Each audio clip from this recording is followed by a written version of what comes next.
In Catch-22, Joseph Heller builds a world that is both absurd and familiar. The story follows a World War II bomber pilot named Yassarian, whose only wish is to stay alive. His enemy is not only the Germans, but also the bureaucracy that keeps increasing the number of missions he must fly. Every time he gets close to the number needed to be sent home, someone changes the rules. He is trapped, and he knows it. That is the dilemma. The dilemma seems simple, but is impossible in practice. If Yassarian is sane enough to want to get out of combat, then he is sane and must stay. If he volunteers to fly more missions, then he is crazy and they could ground him.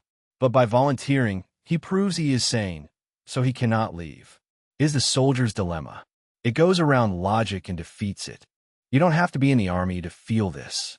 Anyone who has filled out papers for something that should be simple and been rejected from one office to another knows what it feels like. It is the feeling that someone else wrote the rules, and they don't make sense, but are still applied. The characters in the book do not speak like those in typical war novels. Their conversations go around and around. They argue in circles, not to convince anyone, but because that is how the system speaks. Dr. Denica, for example, is declared dead in the official records even though he is alive and talking. But the paperwork says otherwise, and that's what matters. What is written becomes reality, however wrong it may be. Heller's style is simple and rhythmic. He repeats ideas to show how trapped these men are. It is not heroic. It is not tragic in a poetic sense. It is a long, heartbreaking farce. The danger is not only the bombs, but also the decisions made at a great distance by men who never have to fly. That is the war that Yassarian wages, not only with fire and shots, but with logic. The friendship paradox is a strange idea that goes against what people expect. It says that, on average, your friends have more friends than you do. This does not mean that you're unpopular. It is just a matter of mathematics. Think of it this way. Let's say you have 5 friends. One of them is very sociable and knows 50 people.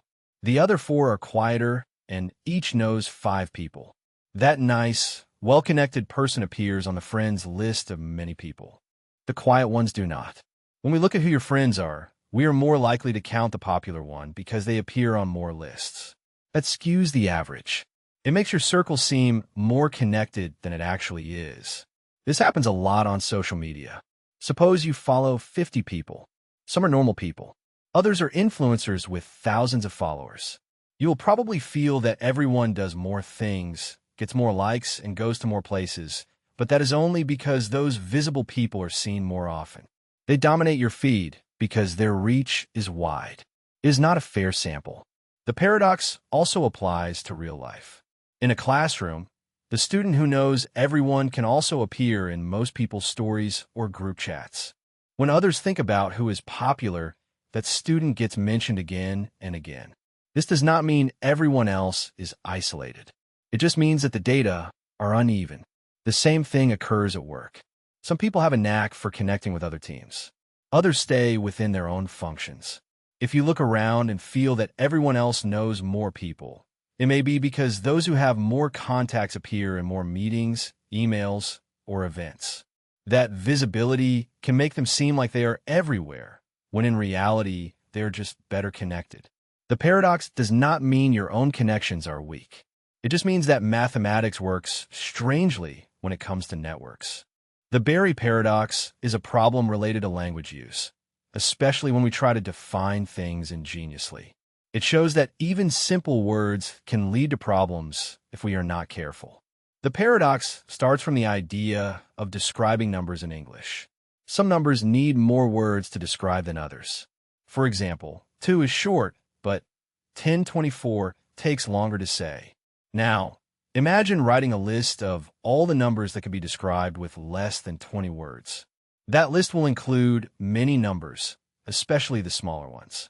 This is where the paradox comes in. Think of this sentence: the smallest number that cannot be described with fewer than 20 words.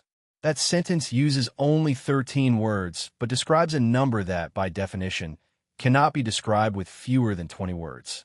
If the sentence really points to a number, then it is described with less than 20 words, which means that it should be on the list, but it is not supposed to be on the list. That is the contradiction. It seems like a trick, but it's not just wordplay. The paradox highlights real problems in language and meaning. When we talk about describing a number, we assume there's a clear rule, but language is not always clear. What is considered a description? What words can we use? Do we include names or references? The problem also arises in computer science and logic. A program can be considered a way of describing something. If you try to find the shortest program that does something, you run into similar problems. This is related to the idea of Kolmogorov complexity, in which the length of the shortest description is measured.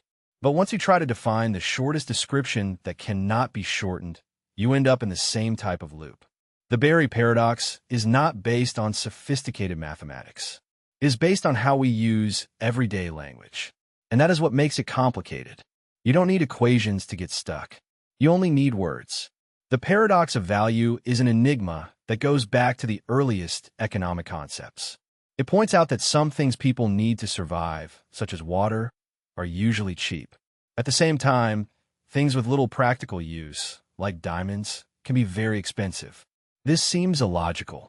If water keeps us alive, shouldn't it cost more than a shiny rock? The key to this enigma lies in understanding how value works in economics. There are two main types of value: use value and exchange value. Water has a high use value because it is essential. Diamonds have a low use value for survival, but their exchange value is high. People are willing to pay a lot for diamonds, even if they don't need them to live. Why? The answer involves scarcity and marginal utility. Water is usually easy to obtain. Rivers, lakes, and plumbing systems make water available in large quantities. Due to its great availability, the next glass of water you drink does not add much to your life. That is marginal utility, the value of one more unit. If you already have a lot of water, another glass is not very useful to you. Diamonds, however, are rare. Getting more is difficult. Therefore, each additional diamond retains its value. People also attribute meaning to diamonds. They often mark special events, such as weddings or anniversaries. That emotional link increases their perceived value. Imagine you're lost in a desert. You're dying of thirst. Someone offers you a diamond or a bottle of water. You will always choose the water. In that situation, the marginal utility of water is extremely high. The diamond is useless there. But back in the city, where water is everywhere and diamonds are not, the market reflects the opposite. People will pay more for a diamond than for water due to availability and demand. That is how the paradox works. What seems more valuable depends on the context, the offer, and what people already have.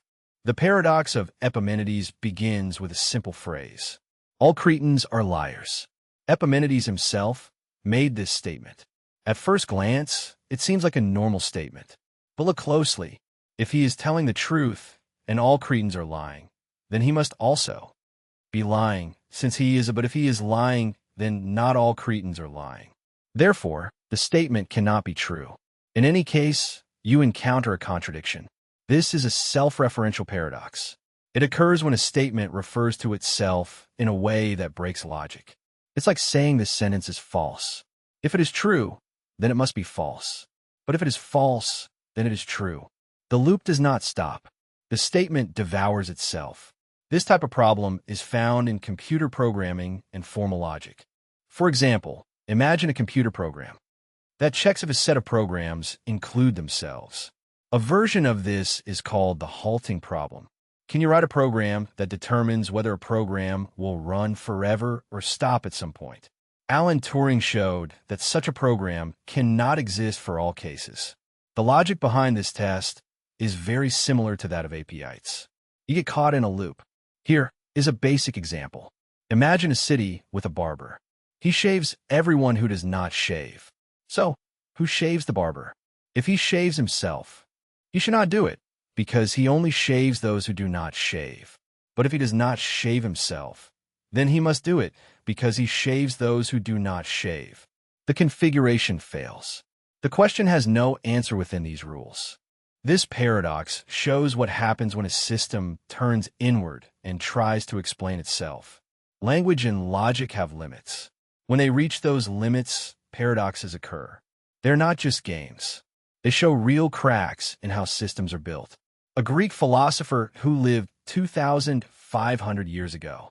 His goal was not only to confuse people.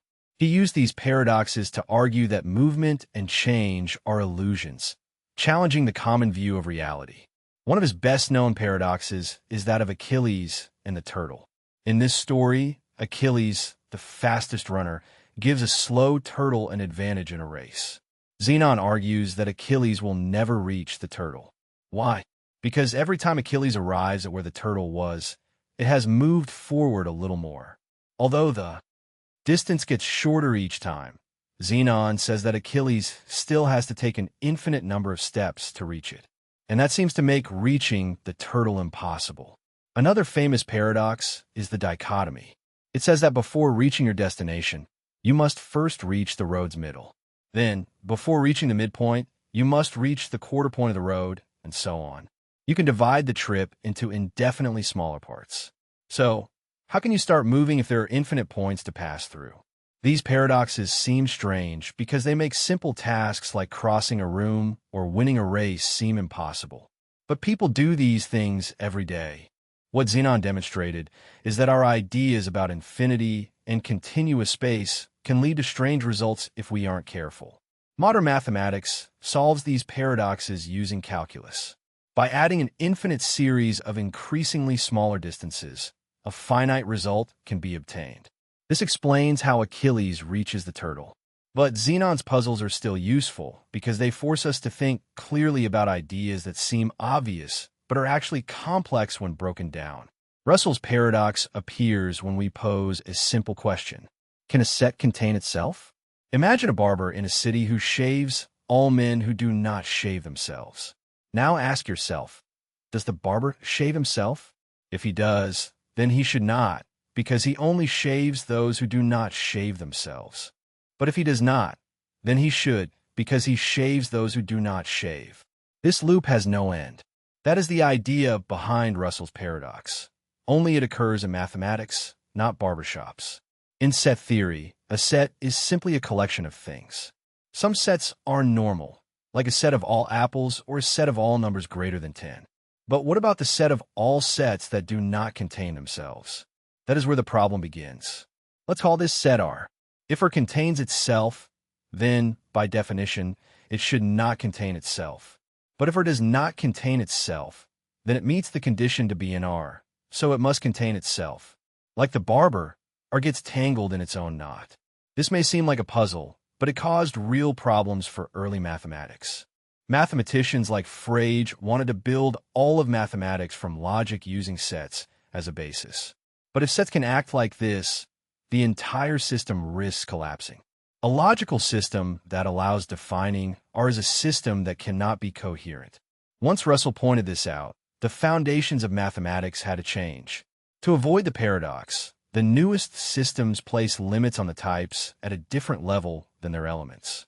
This blocks the paradox. Another solution used in the set theory of Zerlo-Frankel establishes that the sets can only be constructed step by step from existing sets, not from vague collections such as all the sets that do not contain themselves. Thus, the Russell paradox does not appear.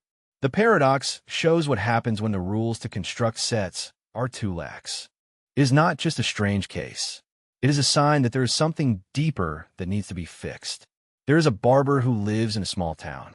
He follows a simple rule. He shaves all the men in the town who do not shave themselves, and only them.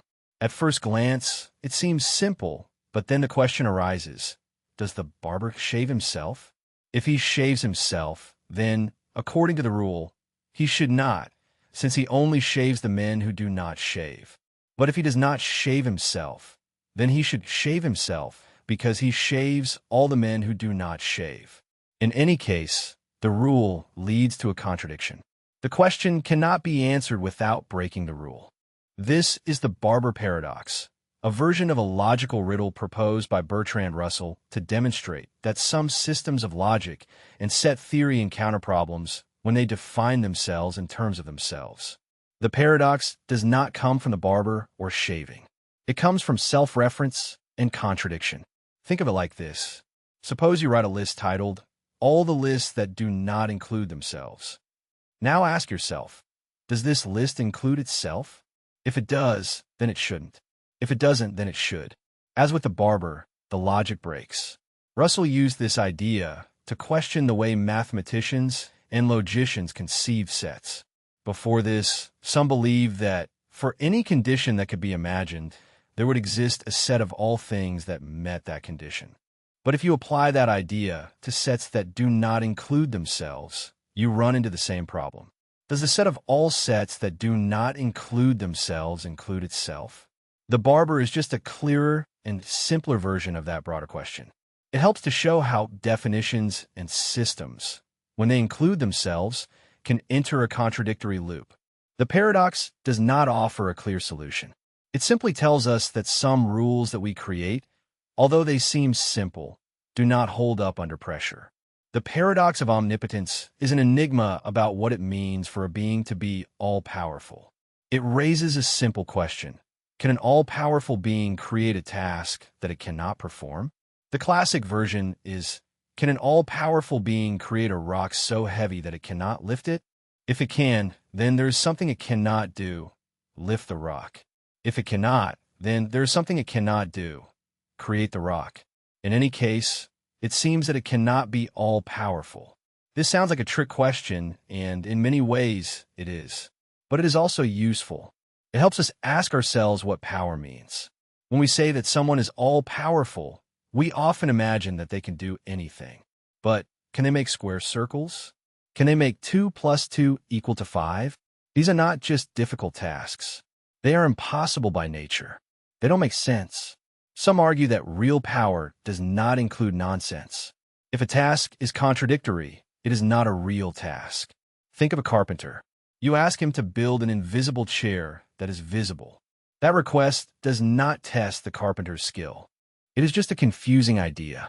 So maybe asking an all-powerful being to create a rock that he cannot lift is the same kind of problem. It is not a test of power, but of logic. Others argue that true omnipotence must include the power to override logic. That means that the being could make the rock and still lift it, or make square circles if it wanted to. This vision treats logic as optional, but that leads to problems. If logic breaks, then everything is possible. If a being can do logically impossible things, then there is no stable ground to discuss what he can or cannot do. Another way to see it is by comparing the laws of logic to the rules of a game. If someone creates the game, they can break the rules. But if you break all the rules, it stops being a game. The same goes for reality. If an all-powerful being can break all the logical rules, perhaps reality ceases to make sense at all. That might not be power. It could be chaos. The paradox pushes us to think about limits. Not all limits are defects. Some are the framework that allows anything to exist in the first place. So when we think about omnipotence, perhaps we have to admit that it does not mean being able to do anything. It means doing anything that makes sense. And that difference is important. The twins paradox is a thought experiment of physics that explores how light behaves and travels when approaching its speed. After a long journey, the traveling twin returns. Despite having been born at the same time, the traveling twin is younger than the one who stayed. This result is not an error or a trick. It is what Einstein's theory of special relativity predicts. When you move very fast, especially near the speed of light, time slows down for you compared to someone who is not moving as fast. This effect is called time dilation.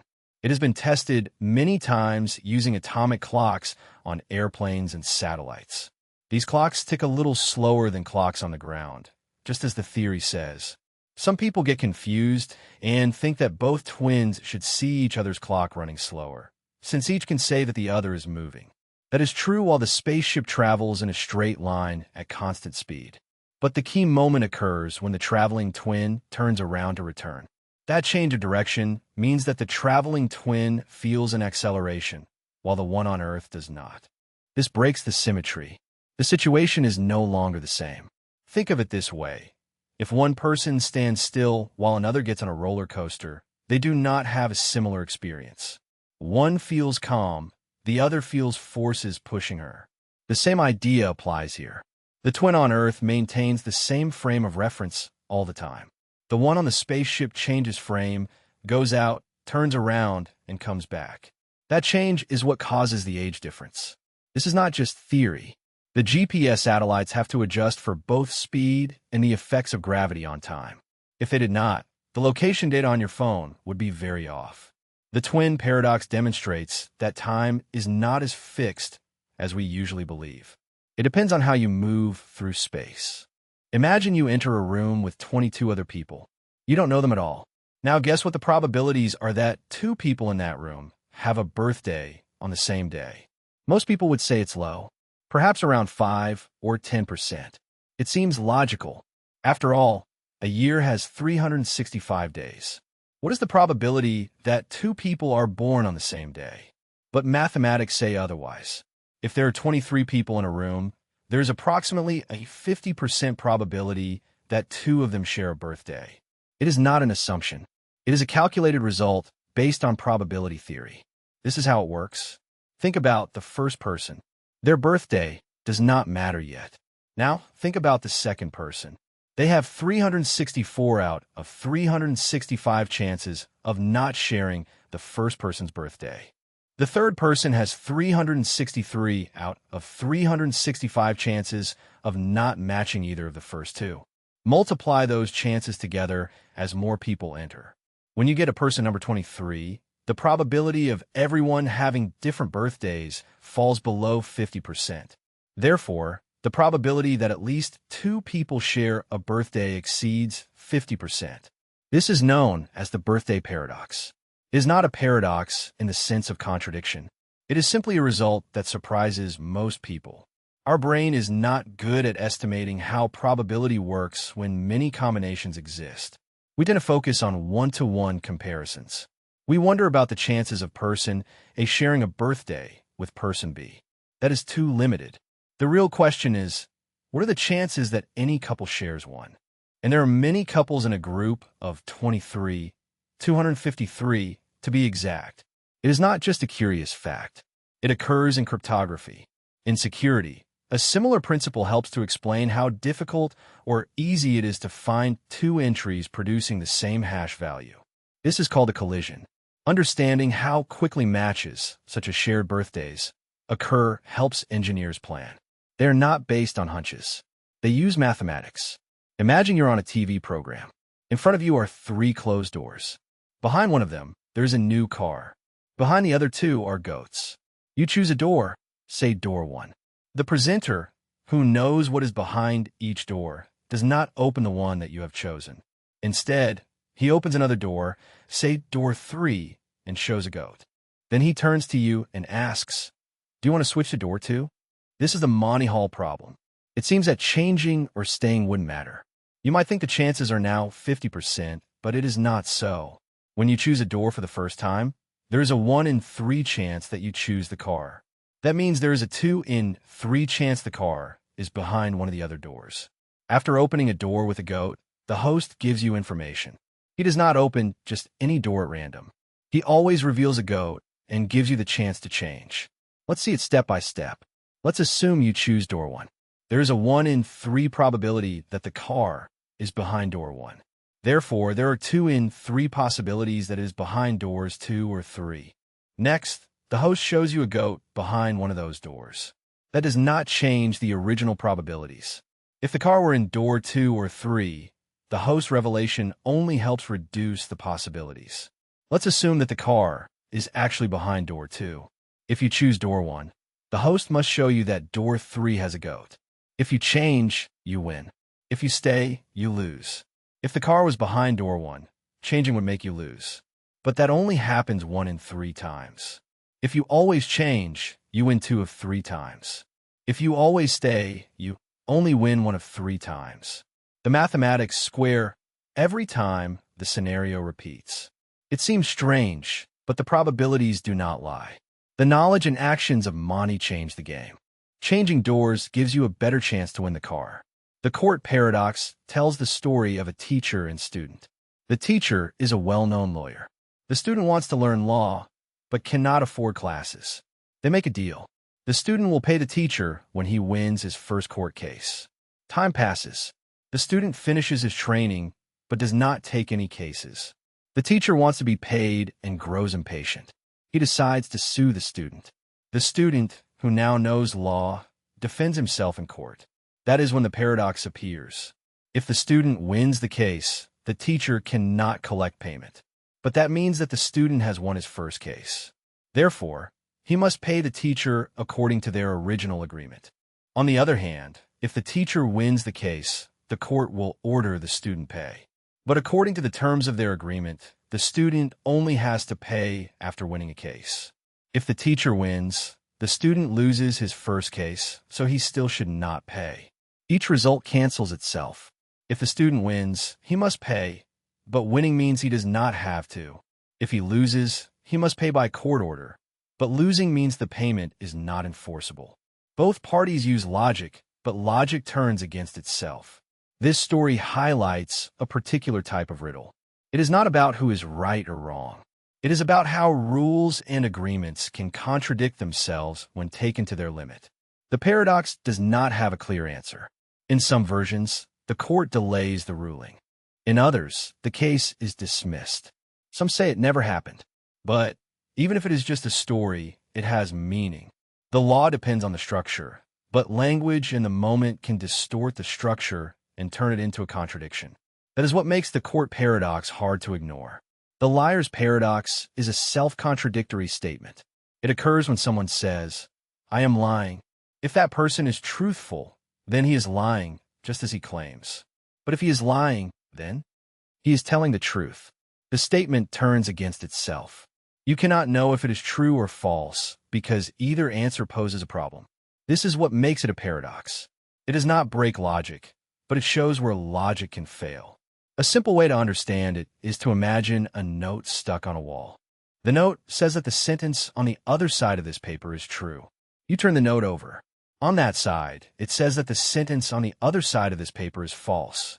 Each side depends on the other. If one side is true, the other must be false. But that forces the first side to be false, which makes the second true, and so on.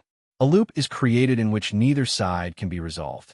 People have tried to circumvent the liar's paradox. Some suggest that the statement is meaningless, like asking what the color blue smells like. Others say that truth itself needs a better framework, one that avoids these traps. Philosophers and logicians have debated this for centuries. In formal logic, the liar's paradox reveals gaps. In language, it shows how words can twist on themselves.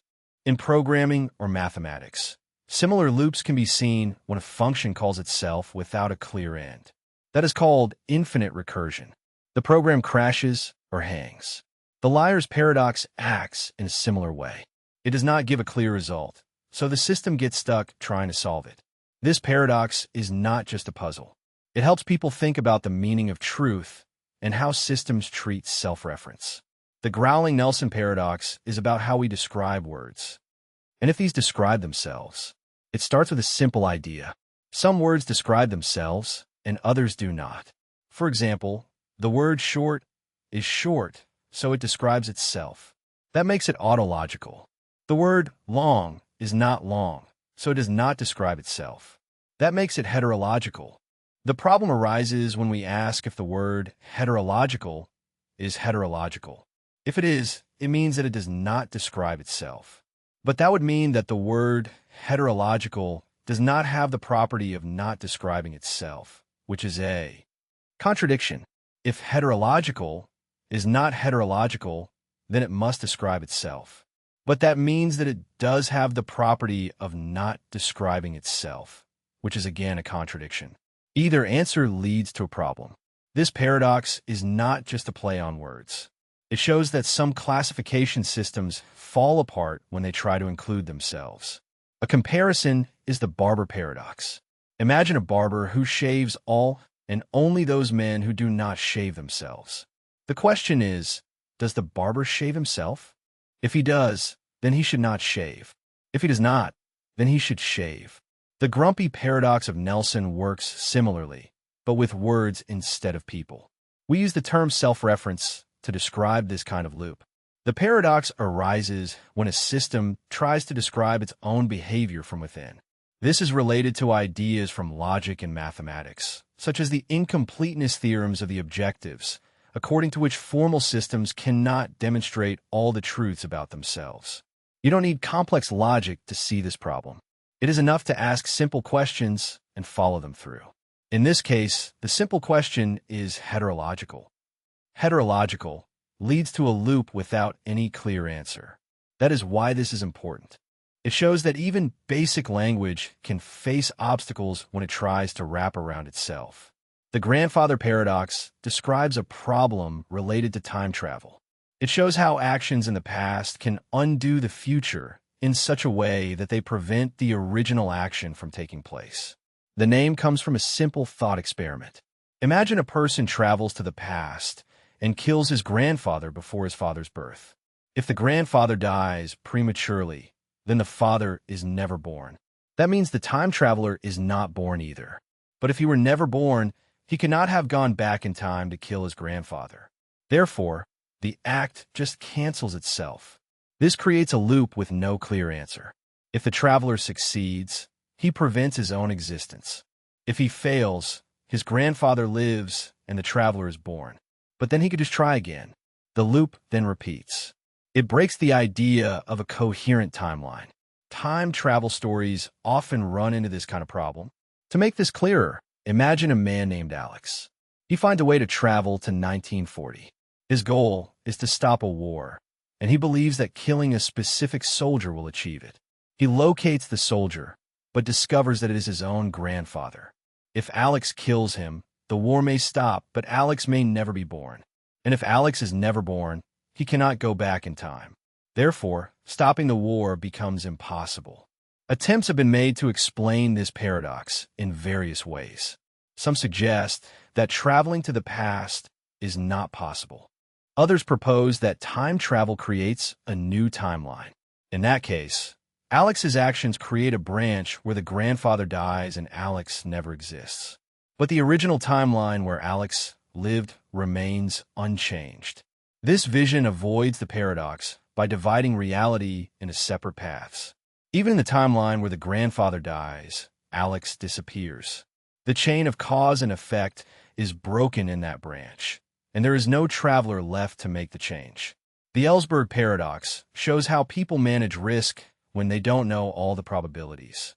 It comes from a simple choice that seems to defy expected utility theory. That theory says that people weigh results according to their chances of occurring. But in real life, people often avoid situations where the probabilities are unclear, even if the reward may be better. This is the situation. Imagine there are two urns. Urn A has 50 red balls and 50 black balls. Urn B also has 100 balls, but you don't know how many are red or black. You could choose only one urn to take a ball from. If you take out a red ball, you win a prize. Most people choose A. The probabilities are clear, 50%. In B, although there may be more red balls, the unknown mixture makes people feel uneasy. Now, imagine a second round. This time you win a prize if you take out a black ball. Again, most people choose A, but that choice poses a problem. If you prefer A in both cases, it means you believe A is more likely to give you both red and black balls. That cannot be true. The paradox appears because the preference contradicts basic logic. You cannot think that winning A has more reds and also more blacks than winning B. This behavior shows an aversion to ambiguity. People don't avoid only risk. They avoid options where the risk itself is unclear. The odds of winning A are known. The odds of winning B are not. Even if the real chances of winning B are better, people still choose to win because they trust known risks more than unknown ones. The Ellsberg paradox is important in finance, politics, and everyday decisions. People do not always act based on mathematics or logic. They often react based on their degree of certainty, not just what the odds suggest. The Banach-Tarski paradox sounds like a magic trick, but it comes from real mathematics. It says that if you take a solid ball and cut it into several pieces, you can move those pieces without stretching them or changing their shape to make two balls of the same size as the original. This goes against what we expect from the real world, where cutting something in half gives two smaller halves, not two complete copies. This idea comes from set theory and geometry. It uses the axiom of choice, a mathematical rule that allows you to select elements from an infinite number of sets, even if there is no obvious way to choose them. The pieces created in the Banach-Tarski paradox are not normal cuts. They are made up of scattered points of strange and disconnected shapes. In reality, you could not cut something this way with tools or even see the pieces. They are too complex and have no volume in the usual sense. Imagine that you have a ball made of clay. You cut it in 5 specific ways, not in half, but following a pattern that can only be described mathematically. Then, you rotate and move each part in space. Without adding clay or stretching anything, you get 2 clay balls of the same size as the initial one. It seems impossible, but it is what the paradox says can happen in theory. This does not work in the physical world because matter is made of atoms. You cannot cut a basketball into 5 ghostly clouds of dust, move them, and get 2 basketballs. The paradox works in a mathematical world where shapes can be infinite and exact. It shows that some rules that we rely on, such as volume and shape, are broken when we use certain types of infinite logic. That is what makes it strange but also important to understand. The Jevons paradox is an economic concept that shows that making something more efficient does not always mean that we use less. In fact, we often end up using more. The idea came from William Stanley Jevons, a British economist in the 19th century. He realized that when steam engines became more efficient in the use of coal consumption did not decrease but increased. This is because a cheaper and better use of coal made it more attractive. Therefore, more people used it, and more often. This is not limited to coal or steam engines. The same pattern repeats with other resources. Let's take automobiles as an example. Throughout the years, engines have become more fuel efficient. A modern automobile can travel more kilometers with a liter of gasoline than one from 30 years ago. One might think that would lead to lower gasoline consumption, but people usually respond by driving more. They can buy bigger vehicles or choose to live farther from work, knowing that their car will not cost them so much. Therefore, fuel consumption might not decrease. It could even increase. The same can happen with electricity. Energy-saving devices, such as LED light bulbs, consume less energy than old light bulbs, but since their use is cheaper, people leave them on longer or install more. A house that before had 5 lamps can now have 15. The total energy consumption could stay the same or even increase. The Jevons paradox does not say that efficiency is bad. It simply shows that it is not a guaranteed solution for excessive use. When something becomes cheaper or easier to use, people change their behavior and end up using more than before. It is important to understand this behavioral change when establishing energy or environmental policies. This demonstrates that saving resources requires more than just better technology. It is also necessary to take into account how people respond. Let's imagine a wooden boat. Over time, its planks rot. One by one, the crew replaces them. Years pass, and not even one of the original planks remains. However, the boat continues sailing with the same name. People keep calling it the ship of Theseus. They treat it as if it were the same boat. But is it? Now, let's imagine something else.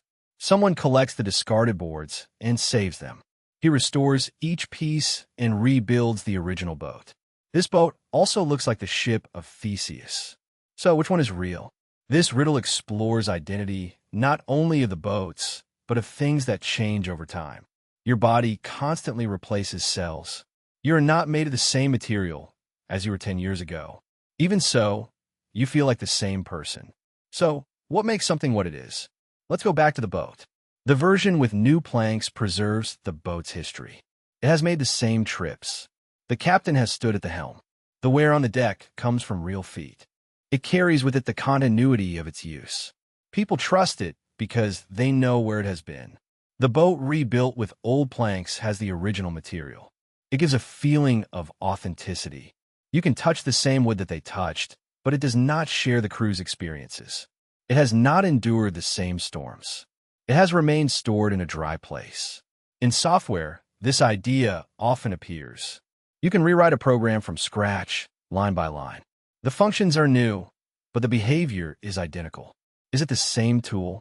Or imagine a company with the same name, but with all new staff, products, and objectives. Is it still the same company? This riddle does not have a definitive answer. It simply reveals how identity can depend on what matters to us: history, material, use, or a continuity. We choose which of these aspects is most important. The St. Petersburg paradox is a problem of probability and economics.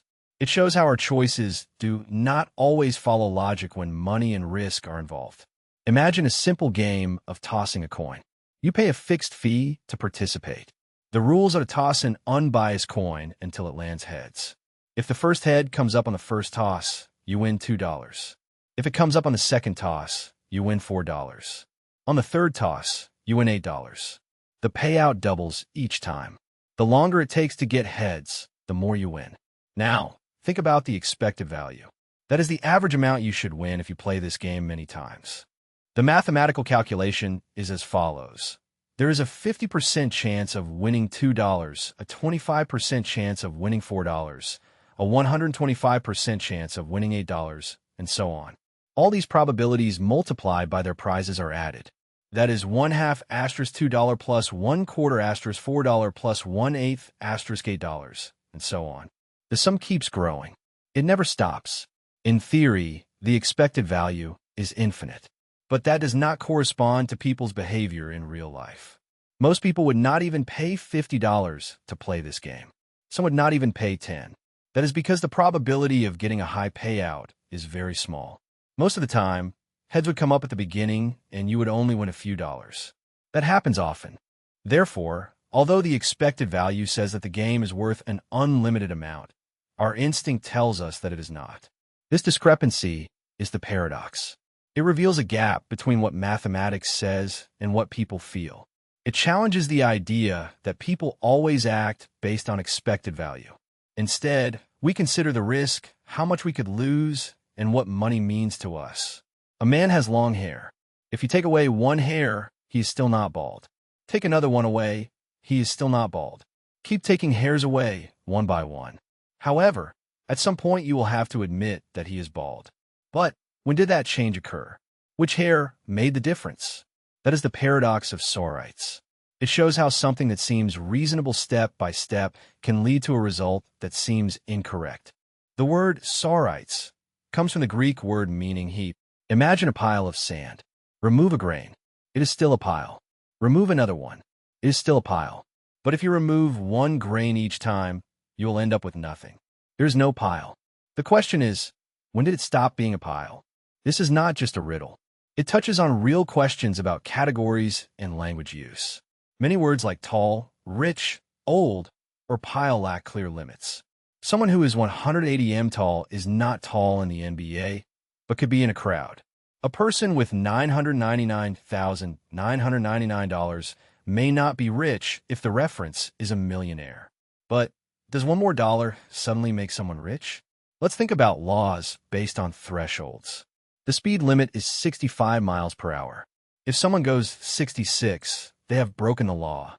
But is that mile per hour really a significant difference? The law says yes. Reality, maybe not. However, we still need to draw lines to enforce rules and make decisions. The sorites paradox shows how fuzzy concepts become difficult when we treat them as clear. In everyday life, we solve it based on context. We know what bald means without needing to count hairs exactly. But when precision is important, as in ethics, medicine, or law, this paradox is more than just a riddle. It shows the tension between logic and our thinking. Let's imagine a person inside of a room. He does not speak Chinese, but has a large book of detailed instructions in English. The instructions tell him how to relate Chinese symbols to other Chinese symbols. Someone outside the room slides a note written in Chinese under the door. The person inside follows the instructions, looks up the symbols, and writes an answer in Chinese. The person outside reads the answer and believes that they are talking to someone who understands Chinese. But inside, the person has no idea what anything means. This is the Chinese room argument raised by philosopher John Searle. He wanted to challenge the idea that a computer can understand language just because it responds correctly. In the room, the person acts like a computer. The rule book is like a program. The entry is the message. The exit is the answer. At no time does the person understand Chinese. He only follows the rules. Searle's argument is that computers work the same way. They do not understand. They only process. The defenders of strong AI believe that if a machine acts as if it understands language, then it understands it. But Searle says that behavior is not enough. A program can pass the Turing test, where humans cannot distinguish if they're talking to a person or a machine. But passing the test does not mean that the machine understands. It only means that it is good at pretending. Now, think about translation software. You write in English. It returns Spanish to you. It seems intelligent. But like the person in the room, the software does not know what hola or adios mean. It assigns the entry to the exit using code. There is no mind behind it, no understanding. It can imitate human conversation, but it does not capture meaning. Searle affirms that real understanding needs more than processing. It needs a mind. Computers, he argues, do not have one. The Quinn paradox deals with a strange type of self-reference. It comes from jurist W.E. Quinn, who pointed out how a phrase creates a problem when it speaks of itself in a way. This paradox does not need the usual tricks like, this phrase is false. Instead, it is based on indirect reference. That makes it interesting and complicated. This is how it works. Imagine a phrase that says, gives false when preceded by its own phrase. Gives false when preceded by its gives false when preceded by its. At first glance, it seems strange but harmless. But think about what it means. It affirms that if you put the phrase gives false when preceded by its right before itself, the complete phrase is false. But that is exactly what you just did. You have quoted the phrase and then added the phrase. So the phrase says of itself that it becomes false when in that form. Now you face a dilemma. But what it says is that the phrase is false. So if it is true, then it is false. If it is false, then what it says has not happened. But what it says is that this form gives rise to falsehood. If it is not like that, then the phrase must be true. You end up in a loop. It goes around and around. Unlike the liar's paradox, Quinn's version is not based on direct self-reference. That is what makes it special. It does not say that this phrase is false. It points to a structure and makes an affirmation about that structure. Then it adopts that structure. The result is the same contradiction, but through a more subtle path. The paradox shows that, even without an obvious self-reference, language can become entangled. It reminds us that when phrases refer to how they are constructed or to phrases like themselves, things can quickly become strange. This is important in logic, programming, and even in everyday reasoning, where circular ideas sneak in. A crocodile steals a child. The father begs the crocodile to return the child to him. The crocodile says, I will return the child if you guess whether I am going to return the child. This is the crocodile's paradox. Let's suppose that the father says, you will not return my son. Now, the crocodile has a problem. If the crocodile was not going to return the child, then the father guessed correctly. But according to the crocodile's rule, a correct answer means that he must return the child. Therefore, the crocodile has to return the child. But that contradicts the parent's supposition. On the other hand, if the crocodile decides to return the child, then the parent's supposition was erroneous, and the rule does not say what to do in that case. In any case, the crocodile ends up in a logical loop. It is not just a story about a reptile and some desperate parents. It is a version of a self-referential paradox. It is about affirmations that refer to themselves, creating a contradiction in a way. The liar's paradox is a well-known example of this. If someone says, I am lying, and is telling the truth, then they are lying. But if they are lying, then they are telling the truth. The crocodile paradox takes this type of loop and applies it to a conditional promise. The situation becomes more interesting from the crocodile's point of view. The rule it establishes seems logical. If the father guesses correctly, the child is returned. But the content of the guess changes the condition in itself. The guess determines the outcome, creating a way for instability. The crocodile's condition cannot be resolved when the father guesses that you will not return the child to him, because both actions would break the rule in some way. In logic, These paradoxes point out flaws in systems that rely too much on self-reference or overly rigid conditions. They show how even the simplest rules can collapse when interacting with language and thought unexpectedly. The paradox of tolerance is simple, yet deceptive. If a society wants to be truly tolerant, it cannot tolerate everything. At first, this seems contradictory. Shouldn't a tolerant society accept all opinions, even those it disagrees with? It seems fair, but it stops making sense upon careful thought. Imagine a city where people are free to express themselves, meet, and practice their beliefs. Everyone respects the right of others to live and think differently. Now, imagine that a group moves there and promotes the idea that certain people should have fewer rights. They say that others should not be allowed to vote, express themselves in public, or live in certain areas. If the city allows them to spread this without opposing it, because tolerance means accepting all points of view, that group could gain power. If it does, it could start changing the rules. It could prohibit certain beliefs, censor speech, and take away freedoms. Over time, the tolerant city becomes intolerant because it initially tolerated intolerance. This is the paradox itself. Unlimited tolerance can lead to the end of tolerance. The philosopher Karl Popper described it in 1945. He said that if a society is tolerant without limits, its capacity for tolerance will be destroyed by the intolerant. It's not just a theory, though. History supports this idea. Fascist movements often gain ground by using the openness of free societies to spread hatred. Once in power, they close that opening. The key is that tolerance must have limits. A tolerant society can allow many points of view, but it must draw a line at those who seek to destroy tolerance. That doesn't mean silencing all unpopular ideas. But when a group or a person openly calls for oppression, violence, or the elimination of the rights of others, a tolerant society has to respond, not with more hatred, but with firm resistance. The Newcomb paradox is a thought experiment that challenges our understanding of free will and decision-making. It involves two boxes, one transparent and one opaque. The transparent box is seen to contain $1,000. The opaque box contains $1 million or nothing. You must choose between taking both boxes or just the opaque box. The key to the paradox is that a superintelligent being, often called the predictor, has predicted your choice. If the predictor believes that you will take both boxes, it leaves the opaque box empty. If the predictor believes that you're going to take only the opaque box, it puts $1 million inside. The predictor is very accurate. It is almost always right. This raises a central question.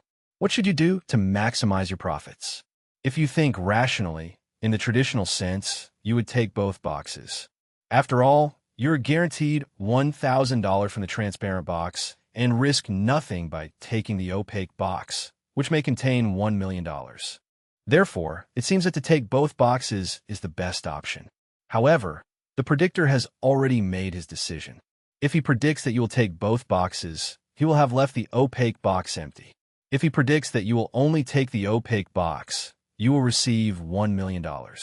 So, from the predictor's point of view, the best strategy is to take only the opaque box, trusting that he predicted your choice. This paradox forces us to consider whether we should follow traditional logic, which tells us to take the two boxes, or whether we should trust the fortune teller's ability to predict our behavior and choose only the opaque box.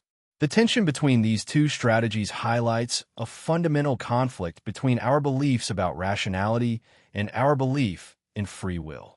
Burden's ass is a thought experiment named after the philosopher John Burden. It presents a scenario in which a donkey located at an equal distance between two identical bales of hay cannot choose which to eat. The idea is simple. The donkey is equally hungry, and the bales are exactly the same in all respects. Therefore, the donkey faces a dilemma with no reason to prefer one over another. He cannot decide. In the end, it stands still and starves to death. This story highlights a paradox about decision-making. When we're presented with two equally attractive options, it is easy to become paralyzed. This can be observed in daily life. Imagine you are in a restaurant looking at a menu with two dishes that seem equally good. You cannot decide which to order. The more you think about it, the more insecure you feel. In the end, you may choose one out of frustration or, even worse, leave without ordering anything. Burden's question shows how our minds can get blocked when there is no clear reason to choose one option over another. The paradox points out that even when the options seem the same, our decision-making can become complicated. The donkey's problem is not the lack of desire or food, but the challenge of choosing between two equal options. This reflects real-life situations in which we struggle with decisions that have no real difference, only to discover that hesitation can lead to lost opportunities. It also highlights a deeper question about how we approach decisions. We often expect to make decisions based on clear reasons or advantages. But sometimes, when the options are the same, our decision-making process can seem meaningless or frustrating. In the end, the donkey situation serves as a reminder that overthinking can be as harmful as underthinking. Cantor's diagonal paradox is a mathematical argument introduced by Cantor. It shows that not all infinities are equal. The basic idea is simple, but it challenges our understanding of infinity. It shows that there are more real numbers between 0 and 1 than natural numbers, even though both sets are infinite. Imagine you have a list of all the real numbers between 0 and 1.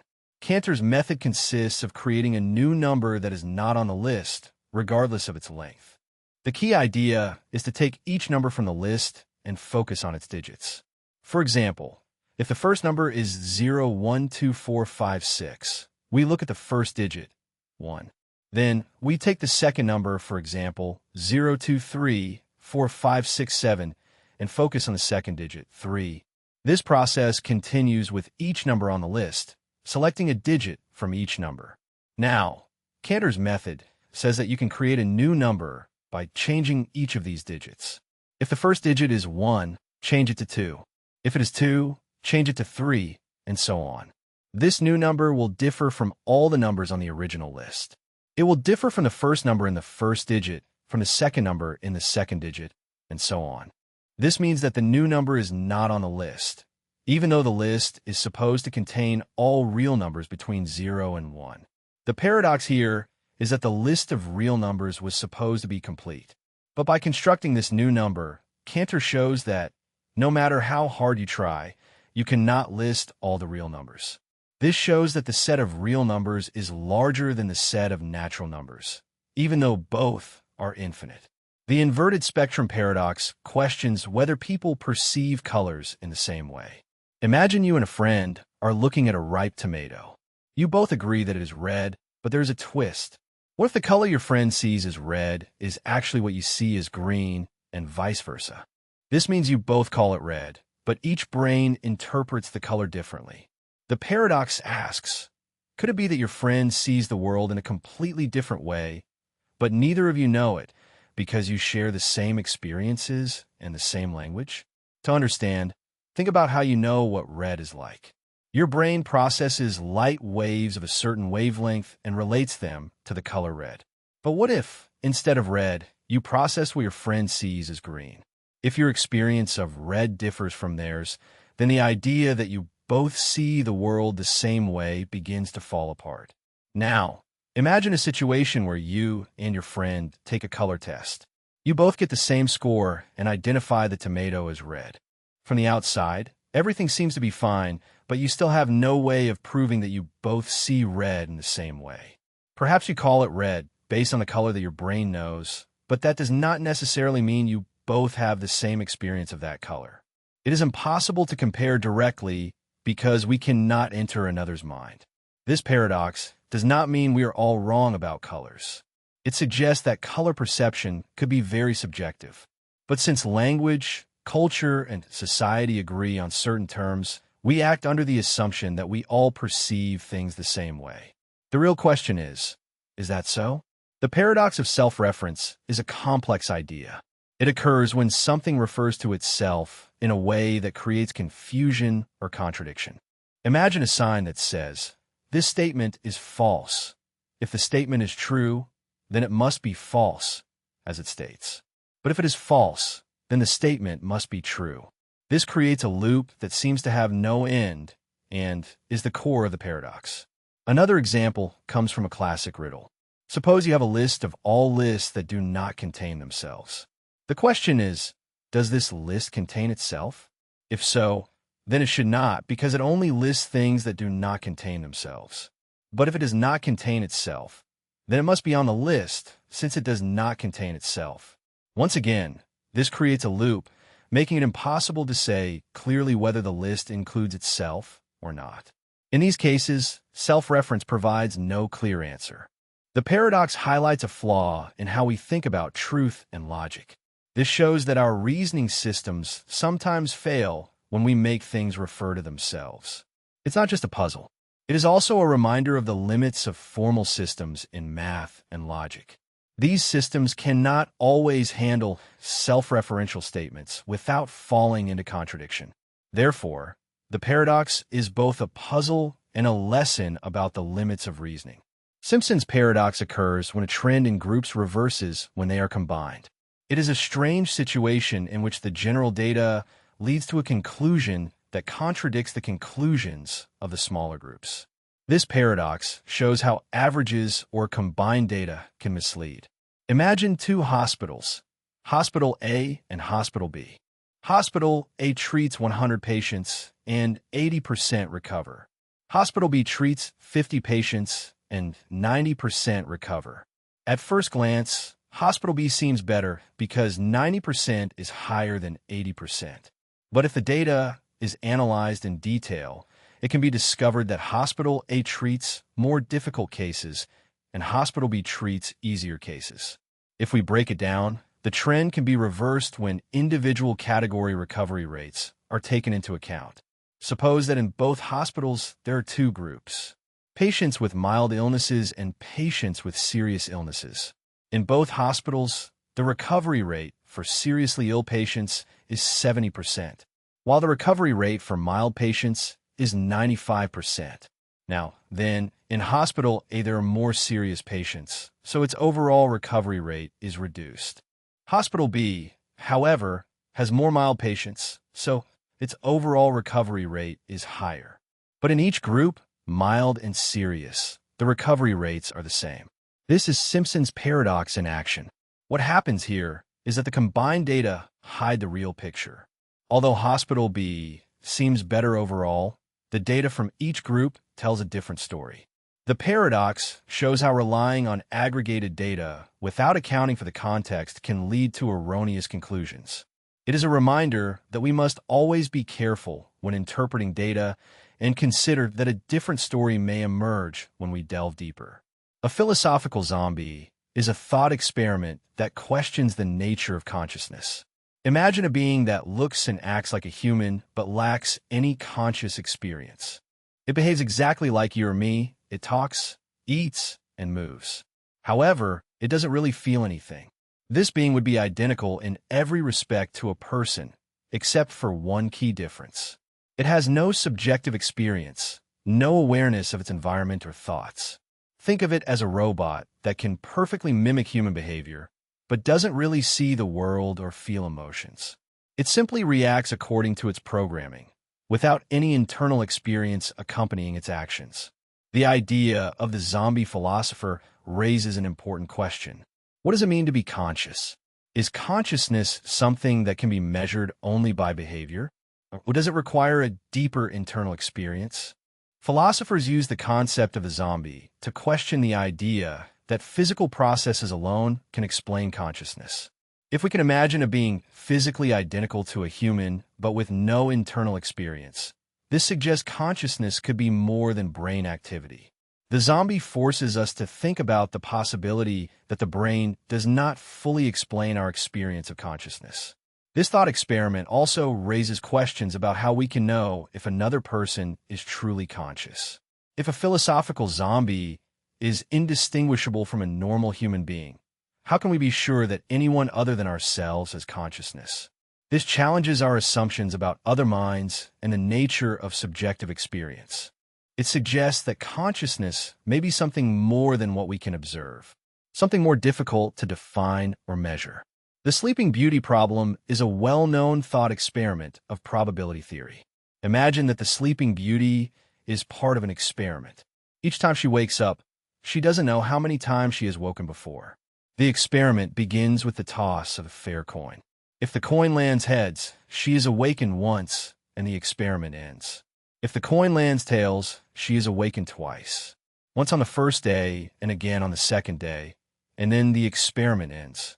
The question is, what is the probability that the coin landed on heads when the Sleeping Beauty wakes up? It seems simple, but it has led to great debate among mathematicians and philosophers. One way to approach the problem is by using conditional probability. When the Sleeping Beauty wakes up, she might think that the coin is equally likely to land on heads or tails, giving a 50% chance. However, the situation is a bit more complex. Here is the reason. If the coin lands on heads, she will only wake up once. If the coin lands on tails, she will wake up twice. In total, she wakes up 3 times, but 2 of those awakenings are after the coin lands tails. This means that if she wakes up, the probability that it landed on tails is greater than the probability that it landed on heads. Therefore, if we think about all the possible awakening events, we see that the chances of having woken up after it came up tails are greater. In fact, the probability that the coin landed on heads is 1/3, and the probability that it landed on tails is 2/3. This is because 2 awakenings with tails make it more likely that she will wake up after tails than after heads. The Sleeping Beauty problem challenges our assumptions about probability and how we handle information in uncertain situations. It forces us to rethink how we assign probabilities when we do not have complete knowledge of past events.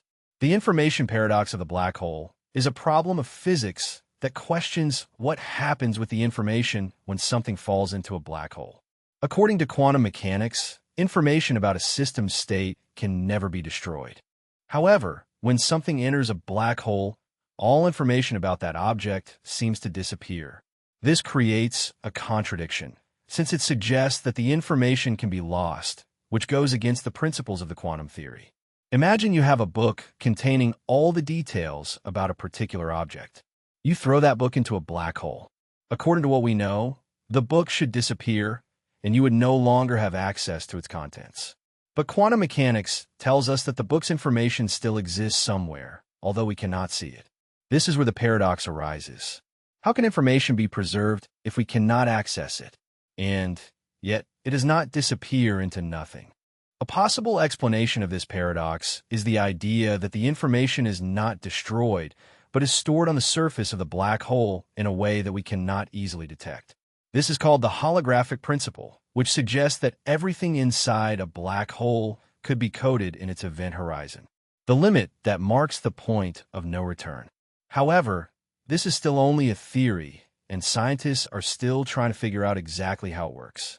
Another theory is that information can escape from a black hole through a process called Hawking radiation. This suggests that black holes slowly emit radiation over time, and that, in the process, some information could be released. However, this idea is also highly debated among physicists, and there is still no consensus on it. At the heart of this paradox is the question of how the laws of quantum mechanics can be applied to the extreme environment of a black hole, where gravity is so strong it distorts space and time. The bootstrap paradox is a curious concept in time travel. It occurs when an object or a piece of information exists without having been created in the first place. It is a loop in which an object is transmitted through time, but nobody knows its original source. This paradox can be confusing because it challenges the idea of cause and effect. Imagine a person goes back in time and gives Shakespeare a copy of his own works. Shakespeare publishes them, and centuries later, the person finds that same copy and travels back in time to give it to Shakespeare. The works exist, but nobody wrote them. The only reason they exist is because of the time loop. This paradox raises a question. How did the works come to exist if nobody created them? It seems impossible, but according to the logic of the bootstrap paradox, they exist because of the time loop itself, not because of any original creation. It is a classic example of something that exists in a way that challenges the usual rules of cause and effect. Another way to think about it is with a piece of technology. Imagine someone travels to the past with a smartphone and shows people how it works. These people then use that knowledge to build their own telephones. Years later, that person takes the telephone back to the past and repeats the cycle. The original telephone had no inventor or creator because it had always been transmitted backward in time. The loop itself creates the telephone's existence. The bootstrap paradox is a thought experiment that confuses our understanding of time and creation. It makes us rethink how events or objects can arise and challenges the limits of time travel logic. The ultraviolet catastrophe is a term used to describe a problem that arose in physics in the late 19th century. Scientists were trying to understand the radiation emitted by hot objects, such as glowing metal, using a model known as classical physics. According to this model, radiation should increase without limit as the object's temperature increases. In simpler terms, it predicted that as objects heated up, they would emit infinite amounts of energy, which clearly did not correspond to reality. This prediction was called the ultraviolet catastrophe because the model suggested that objects would release an absurd amount of ultraviolet light, a type of radiation humans cannot see. The physicists were baffled. The model worked well in many situations, but in the case of hot objects, it gave meaningless results. For example, it predicted that a heated object would radiate so much energy that it would shine brightly in the ultraviolet, which is far beyond what we observe. In real life, objects simply become brighter and change color as they heat up without emitting infinite energy. To solve this, a new theory was needed. Max Planck, a German physicist, intervened with a novel idea. He suggested that energy is not emitted in a continuous flow, but in small packets called quanta. Planck's theory explained the classical model's failure. It demonstrated that the amount of radiation emitted at higher temperatures was limited by the size of energy packets. This solved the ultraviolet catastrophe by showing that energy emissions follow patterns and the flow is not unlimited. This advance was key to the development of quantum theory, which transformed our understanding of energy, light, and matter. Without solving the ultraviolet catastrophe, the modern field of quantum mechanics would not have developed as it did. Maxwell's demon is a thought experiment in physics. It was created by the Scottish scientist James Clerk Maxwell in 1867 to challenge the second law of thermodynamics. The second law states that the total amount of disorder, or entropy, in a system tends to increase over time. The function of Maxwell's demon is simple. It opens and closes a door depending on the speed of gas particles. The faster particles enter one chamber, while the slower particles remain in the other. This appears to break the second law. Normally, if the particles are allowed to move freely, the faster ones will be distributed throughout both chambers, resulting in an equal temperature in both. But if the demon separates the fast from the slow, it is creating a temperature difference without doing any work. This would reduce total entropy, which should be impossible by the second law. In Maxwell's idea, the demon seems to act as a system of perfect order. It makes the system more organized by classifying particles. The second law says that this cannot happen naturally because disorder always increases. But Maxwell's demon shows how, in theory, it would be possible to decrease entropy if someone could sort things in a controlled way. This raises important questions about how we understand the laws of physics and how the fixed-point theorem of disorder is a fundamental result, especially in topology and mathematics. It tells us that, in certain environments, a function will always have at least one fixed point. A fixed point is a point that remains the same after a function is applied. Imagine a map that shifts all points in space.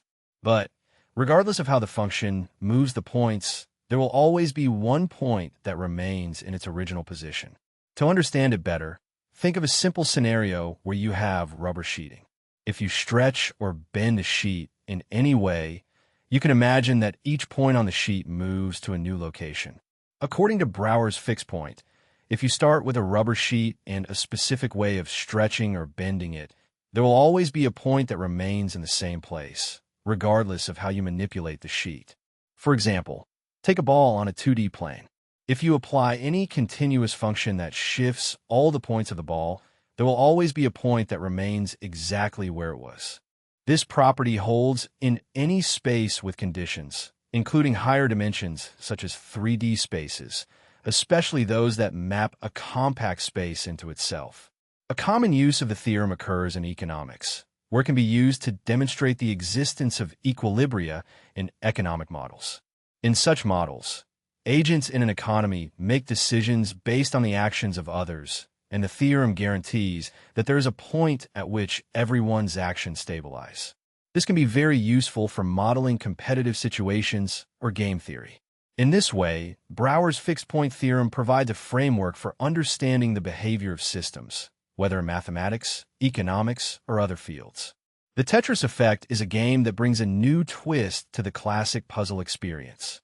It takes the familiar mechanics of Tetris, in which you fit falling blocks to eliminate lines, and adds immersive visuals, music, and effects.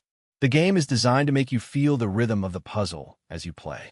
For example, when you eliminate lines, the background and music react in a way that synchronizes with your movements, making the game more an experience than just a game.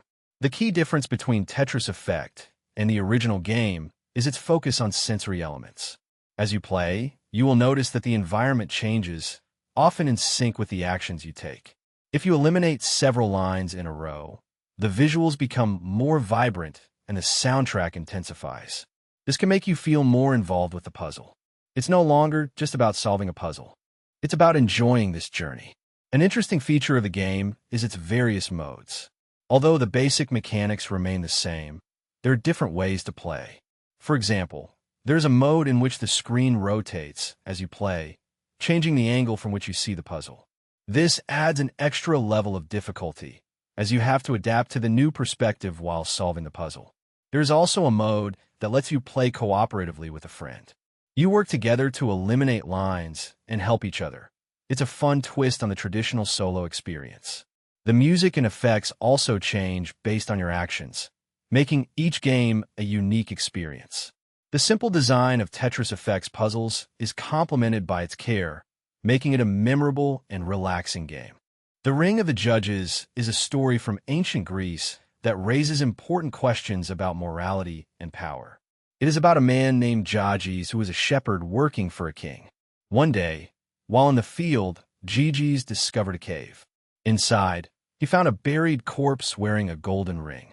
When he put the ring on, he discovered that it made him invisible. At first, Gyges was unsure how to use the ring's power. But over time, he began to realize the opportunities it offered.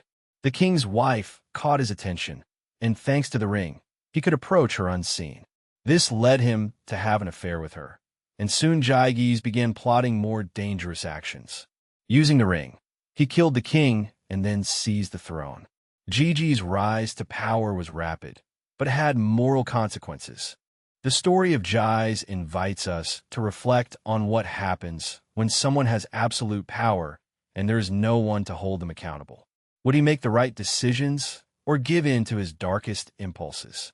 The central theme of Guy's ring is the effect that power has on a person. Gyges, who was a simple shepherd, became king, but at what price? The ring made him invisible to others, but it also made him invisible to his own conscience. It is easy to imagine how anyone could act similarly in a world where their actions were unknown. What makes the story so fascinating is that it challenges us to think about how far we would go if we did not have to face the consequences for our actions. The paradox of choice suggests that too many options can lead to stress and dissatisfaction, not happiness. At first glance, having more options seems like a good thing. After all, we want freedom and control over our decisions. But the truth is that an excess of options can make decision-making difficult.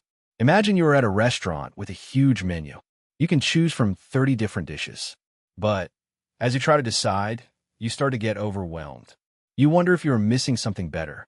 You doubt your choices and even feel dissatisfied with what you finally choose, questioning if there was a better option. That is what the paradox of choice is.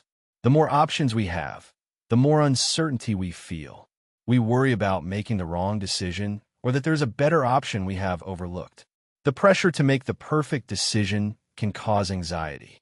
When we're presented with only 2 or 3 options, it is easier to decide, and we are more likely to feel satisfied with our choice. And it is not just about the choice of food. Think about online shopping. With so many products to choose from, it is easy to spend hours comparing prices, features, and reviews. It is even possible to abandon the web page without buying anything simply because you have not decided. The paradox of choice also affects our daily lives. When we have to make too many decisions, we can become paralyzed, unable to choose anything. This happens when we try to plan our day, choose a movie to watch, or even decide what to wear. The more options we have, the harder it is to decide on one. In the end, what seemed like an advantage, having more options, often leads to dissatisfaction and indecision. Moral luck refers to the idea that factors beyond a person's control can influence how we judge their actions. Imagine a driver who is speeding. If he crashes into a tree, he may face serious consequences. But if he speeds and avoids any accident, he may not face punishment. Both drivers acted alike, but their results differed. This difference in judgment based on the results instead of on the intention or the effort is an example of moral luck. This concept challenges our usual ideas of justice and responsibility. We tend to judge people by their intentions and the effort they put into actions. But moral luck shows that sometimes the results of what we do, which often escape our control, can affect how others see us. For example, if a person tries to help another and, in the process, accidentally causes harm, he can be blamed more than someone who tries to help but does so harmlessly. However, both had good intentions. This can be seen in legal situations. A person who commits a crime, but whose victim survives, may face a lesser punishment than someone who commits the same crime with the same intention, but whose victim dies.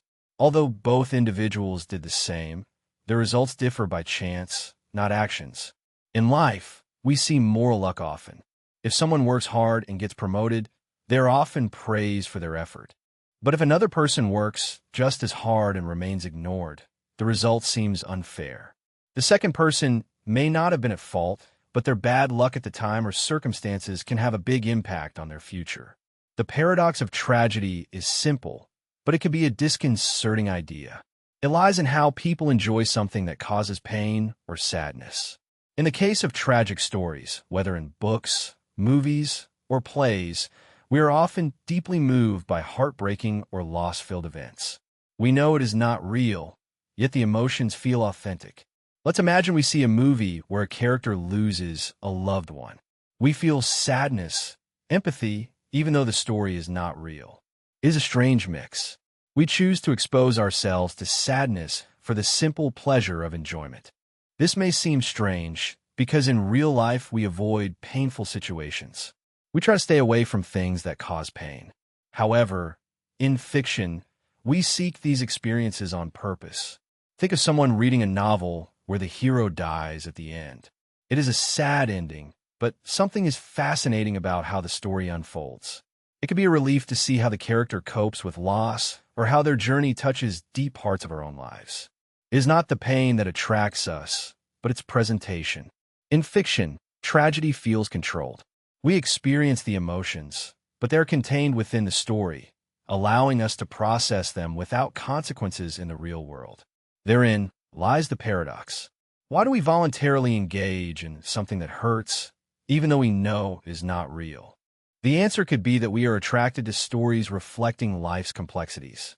Tragedy in fiction offers a way to explore emotions we might avoid in real life. And it gives us the opportunity to reflect on how we cope with loss, love, and life's uncertainties. The internet has become part of most people's daily life. It connects us with information, entertainment, and even work. However, there is a paradox in how we use it. The more connected we are, the more disconnected we often feel. Let's take social media, for example. Platforms like Facebook, Twitter, and Instagram allow us to interact with people worldwide. We can see their lives, share news, and comment on photos. However, despite this interaction, many people claim to feel more isolated than ever. The constant flow of updates can create a false sense of connection and leave us wanting more real, in-person conversations. Another example is the way we use search engines. We have access to almost all knowledge in the world at our fingertips. If we want to learn something, we just have to type a question and we receive an answer in a matter of seconds. But despite having all this information, we often feel overwhelmed by the enormous volume available. It is difficult to know what to trust, and sometimes the ease of finding answers leads to a lack of deep reflection or critical thinking. Even when it comes to buying, the internet creates a paradox. We can buy anything at any time and from anywhere. However, this comfort often leads to impulsive purchases and regret. Instead of strolling through a store and carefully choosing an item, we quickly click on options and then feel dissatisfied with our choices. These examples show how the internet can connect and isolate us, inform and overwhelm us, making our life easier and more complicated. It is a tool that offers us many advantages, but also poses new challenges that we did not expect. The productivity paradox is a concept that questions the idea that technological advances should directly lead to increased productivity. It suggests that, despite rapid technological improvements, such as faster computers, more efficient software, and better communication tools, we do not always see a corresponding increase in productivity at work or in the economy. Think about how you use a smartphone. It offers countless functions to help manage time, communication, and organization. However, many people are distracted by constant notifications or spend hours browsing social media. Instead of improving productivity, these tools can sometimes make us less efficient. This paradox is also evident in the workplace. Companies adopt the latest technologies with the hope that they will speed up operations, reduce costs, and help employees do more in less time. However, workers often spend a significant amount of time learning how to use these new tools or solving problems that arise. This time spent learning and solving technical problems can counteract any potential gains in productivity. Let's think about an office environment in which employees have access to a series of software tools designed to improve collaboration. In theory, these tools should streamline communication and facilitate the exchange of information.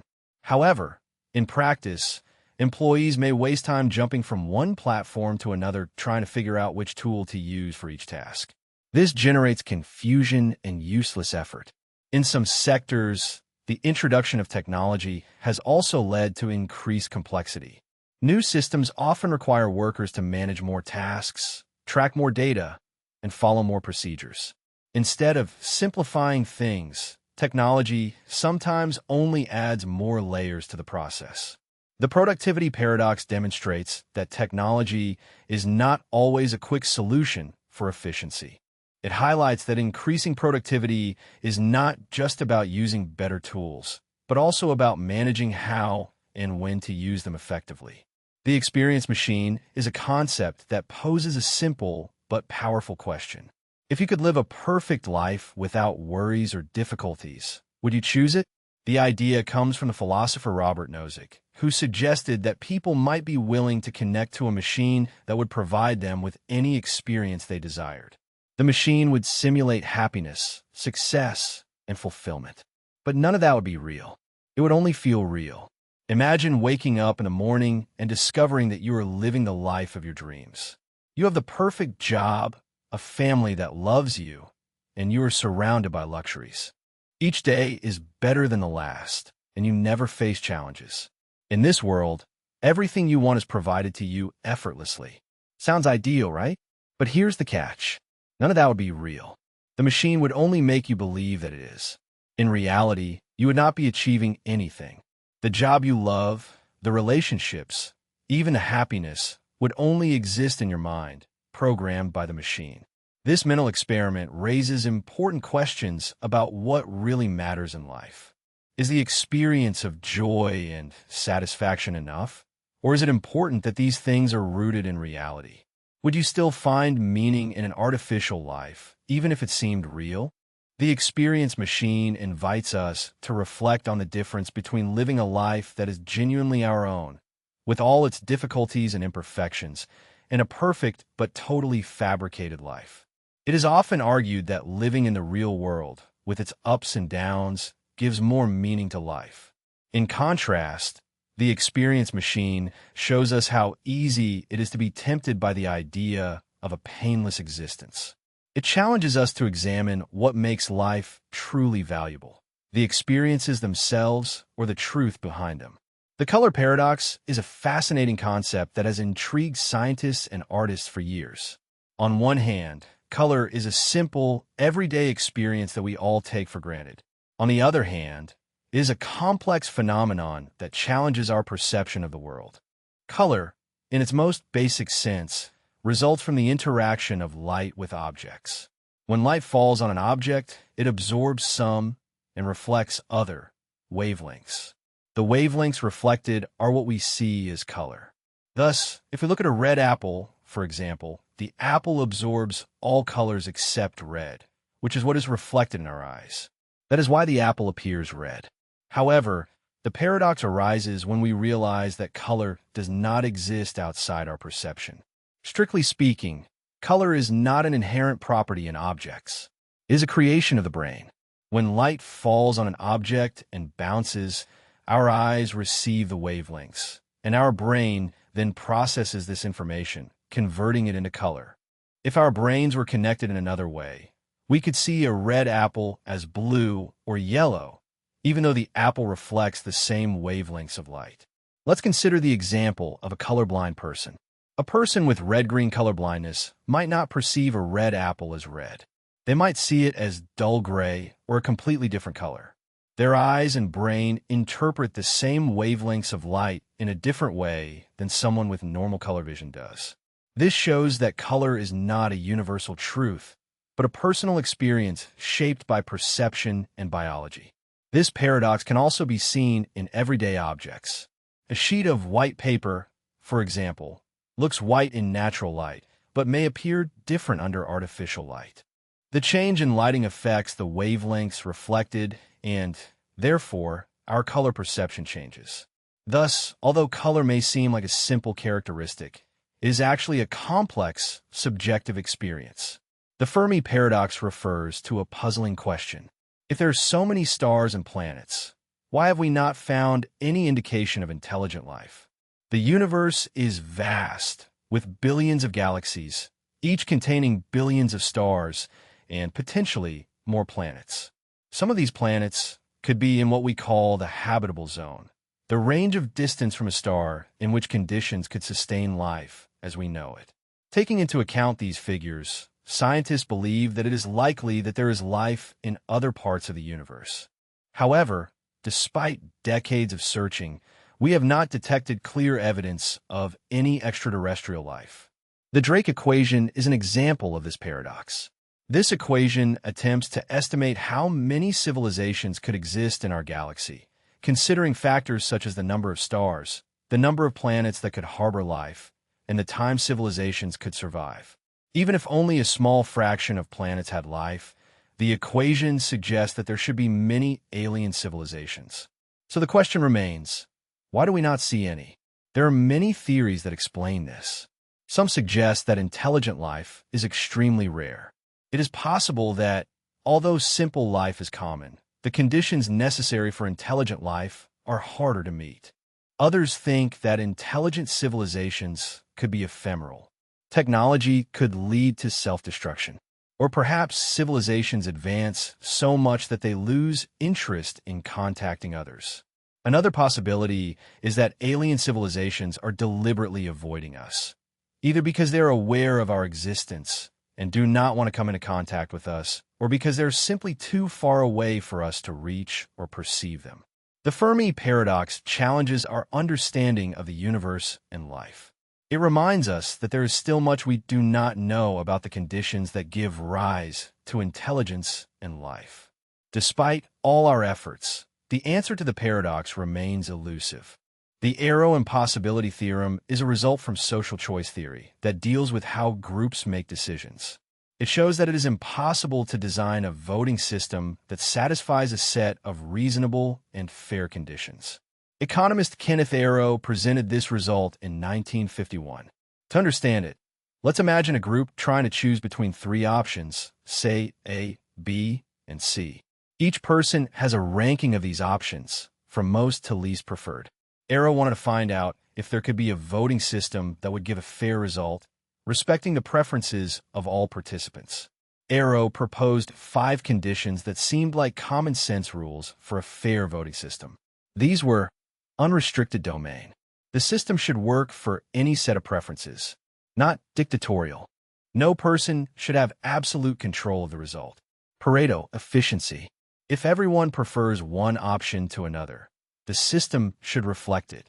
Independence of irrelevant alternatives. The choice between 2 options should not be affected by introducing a third irrelevant option. Transitivity. If option A is preferred to B and B is preferred to C, then A should be preferred over C. Arrow's theorem demonstrates that no voting system can satisfy all 5 conditions at once when there are 3 or more options. In other words, it is impossible to create a perfect system in which everyone's preferences are fully respected and the result is fair in all possible situations. This result has profound implications for democracy and decision-making. It shows that there is always some degree of injustice or compromise in any voting system. The theorem highlights the trade-offs involved in designing voting methods and the challenges of creating a perfect system. The welfare paradox is an idea that challenges the common belief that increasing social benefits always leads to better outcomes for society. At first glance, it seems logical. If people are helped more, they should be better off. But in reality, sometimes offering more support can have unintended effects that harm both individuals and the community in general. For example, imagine a family that receives government benefits that provide them with a stable income, housing assistance, and access to health care. These benefits help the family meet their basic needs. However, if the benefits are too generous or last too long, the family may have little incentive to look for work or improve their situation. The safety net, while helping in the short term, could trap the family in a cycle of dependence on social assistance. The paradox occurs when these benefits end up disincentivizing work, personal development, and independence. People may start to depend on social assistance instead of seeking opportunities for advancement because it is easier to stay in the system than leave it. This is especially true when the value of social assistance approximates the potential income someone could earn from a job, but this requires effort, time, and a lifestyle change. Let's take the case of unemployment benefits. If the benefits are almost equal to the minimum wage, there is less motivation for a person to go out and look for work. You may feel that the benefits are safer and less stressful than a low-paying job, with uncertain hours and no benefits. In such cases, the social assistance system can inadvertently create a situation in which the very people it is intended to help do not advance and improve their lives as expected. In short, the welfare paradox shows that when social benefits are too high or last too long, they can be counterproductive by discouraging behaviors necessary to achieve long-term self-sufficiency. The 2 envelopes paradox is a mental experiment that seems simple at first glance, but challenges our thinking about probability and decision-making. The idea starts with 2 envelopes. One contains twice as much money as the other. You're given the option of choosing an envelope and keeping the money it contains or switching to the other envelope after looking at the first. Let's analyze this.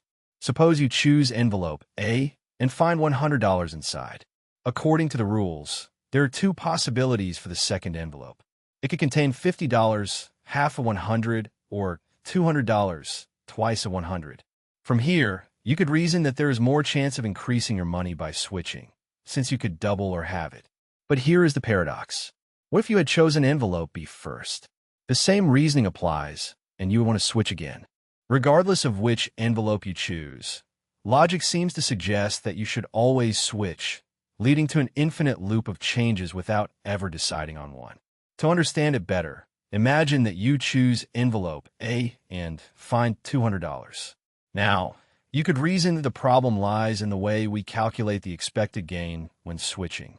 The paradox suggests that our intuitive understanding of probability can be misleading when faced with seemingly simple situations like this. Richard's paradox is a mental experiment of set theory. It highlights a problem related to how we define sets. The paradox starts from a simple idea. You have a set that includes all sets that do not contain themselves. Now the question is whether this set contains itself or not. Let's analyze this. Imagine a set containing all sets that do not contain themselves. If this set contains itself, it goes against its definition, as it would be a set that contains itself. But if it does not contain itself, then, by definition, it should be included in the set. This creates a problem, as the set cannot contain itself or avoid containing itself. To make this clearer, imagine a library of books. Each book represents a set. The rule is that a book is part of a collection only if it does not contain itself. Now, if we ask whether the collection of books that do not contain themselves should be part of the collection, we are trapped in the same loop. If the collection is in the collection, then it should not be. But if it is not in the collection, then it should be. The Richard paradox is complicated because it challenges how we think about sets and their membership. It shows that our understanding of what can or cannot belong to a set can lead to contradictions. The paradox is significant because it points out possible flaws in our approach to set theory. It is one of the many paradoxes that reveal how assumptions about logic and mathematics can break when pushed to the limit. The Gibbs paradox is a concept challenging our understanding of entropy in thermodynamics. It arises when we calculate the entropy of a gas of identical particles. Normally, entropy is a measure of disorder or randomness. In classical thermodynamics, entropy should increase when we mix two gases. But if the gases are of identical particles, mixing them should not make a difference. However, when we apply the standard formula for entropy change, we obtain a non-zero value for the mixture of identical gases, which seems incorrect. Let's see an example. Let's imagine two chambers, each with a different gas, such as gas A and gas B. If we open the partition between them, the two gases will mix. In a normal case, where the gases are different, the entropy will increase as the particles spread through the new available space. However, if gas A and gas B are the same, the mixture should not create new disorder. But if we use the usual approach to calculate the change in entropy, we obtain an increase even though there is no real change in the system. This paradox was pointed out by Josiah, who formulated the entropy. The particles behave indistinguishably.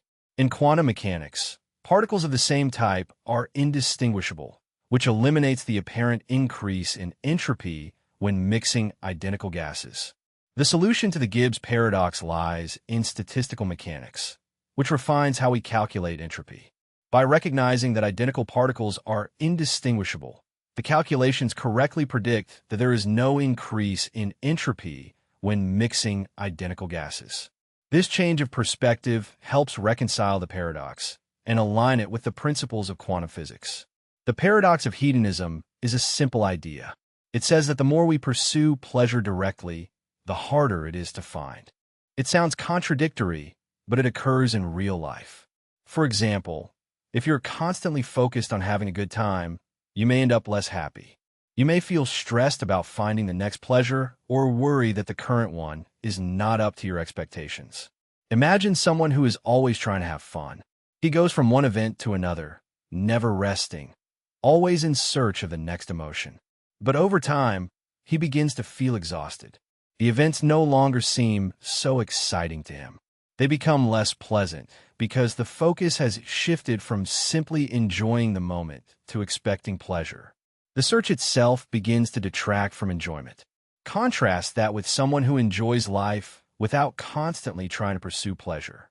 This person can find joy in simple things, such as a walk in the park, a good book, or a quiet conversation. He is not worried about whether the experience is pleasurable enough. As a result, she often feels more satisfied because she is not constantly measuring her happiness against an ideal. This paradox also works at a deeper level. When we make pleasure our goal, we treat happiness as something external, something we need to achieve. But happiness is often best experienced when it is not the main goal. It is a byproduct of living in a way that seems right to us, not something we pursue directly. In the end, the more we try to obtain pleasure, the more we pursue it in vain. The trick is to live well and let pleasure arrive on its own. The déjà vu is a strange sensation. It is when you believe that you have already lived a moment or situation, even if it happens for the first time. It is not only a fleeting thought, but a strong, almost convincing belief that you have been there before. You can enter a room, meet someone new, or listen to a conversation and instantly feel that all of that has happened before. The sensation can be so intense that it is hard to eliminate. What is fascinating is how this moment can make you question your own mind. How can something seem so familiar if it has never happened? Some people think that déjà vu occurs when the brain mistakenly reproduces a memory or mixes old experiences. Others believe that it is a failure in how we process time and memory. It could be that your brain does not process new experiences quickly enough. For that reason, for an instant, it seems like a memory from the past. Imagine you are walking through a park. You stop next to a bench, and suddenly you feel that you have already sat there before in the same place, under the same tree. You remember the breeze, the whisper of the leaves, even the exact angle of the sun. It is not a dream nor a memory, but it feels very familiar, as if it was recorded in your brain for a long time. This sensation of familiarity can also occur when you meet someone. You can feel that you have known them all your life, even if it is the first time that you speak with them.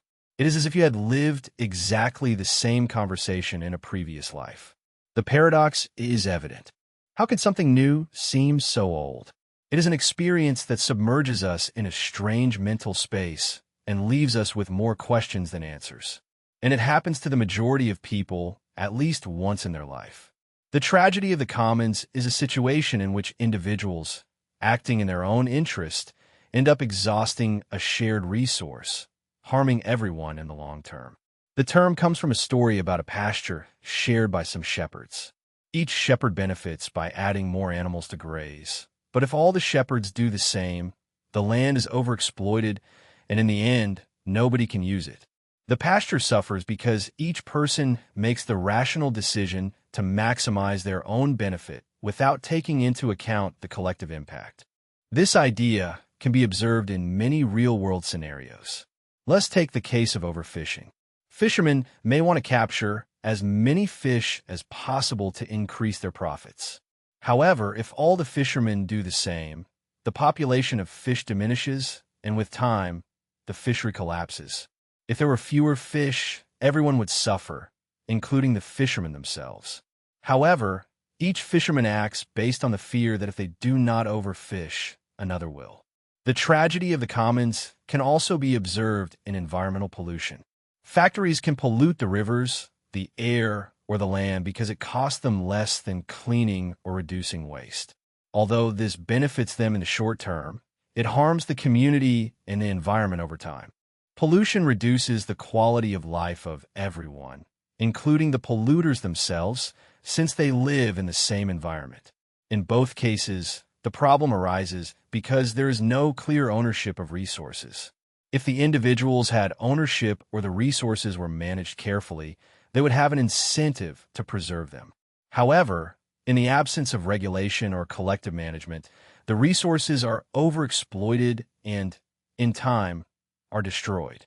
The parking paradox occurs when there is a lack of parking spaces in an area. But the problem is not always the number of available spaces.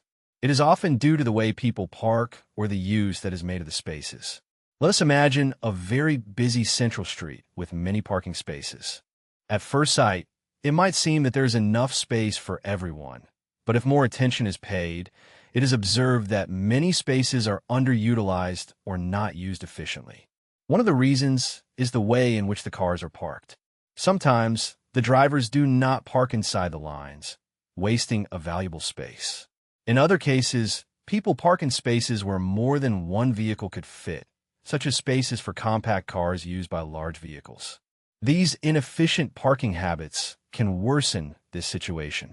The paradox here is that, despite there being enough spaces, the way in which they are used makes it seem that there are none available.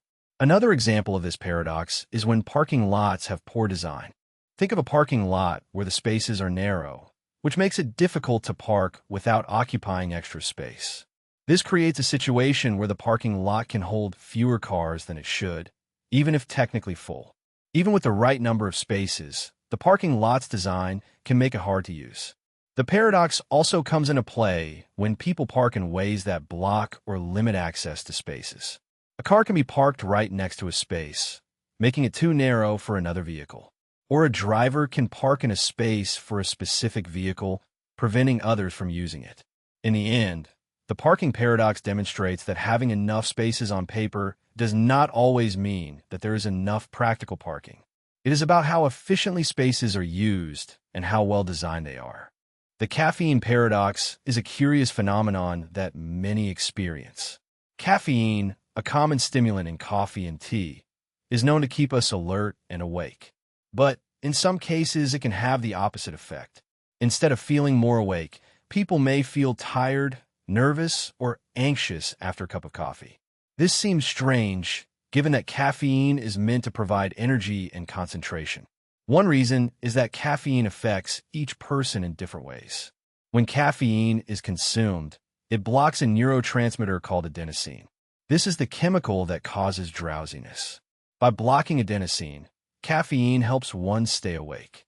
However, as the body processes caffeine, an accumulation of other chemicals that can cause nervousness or restlessness may occur.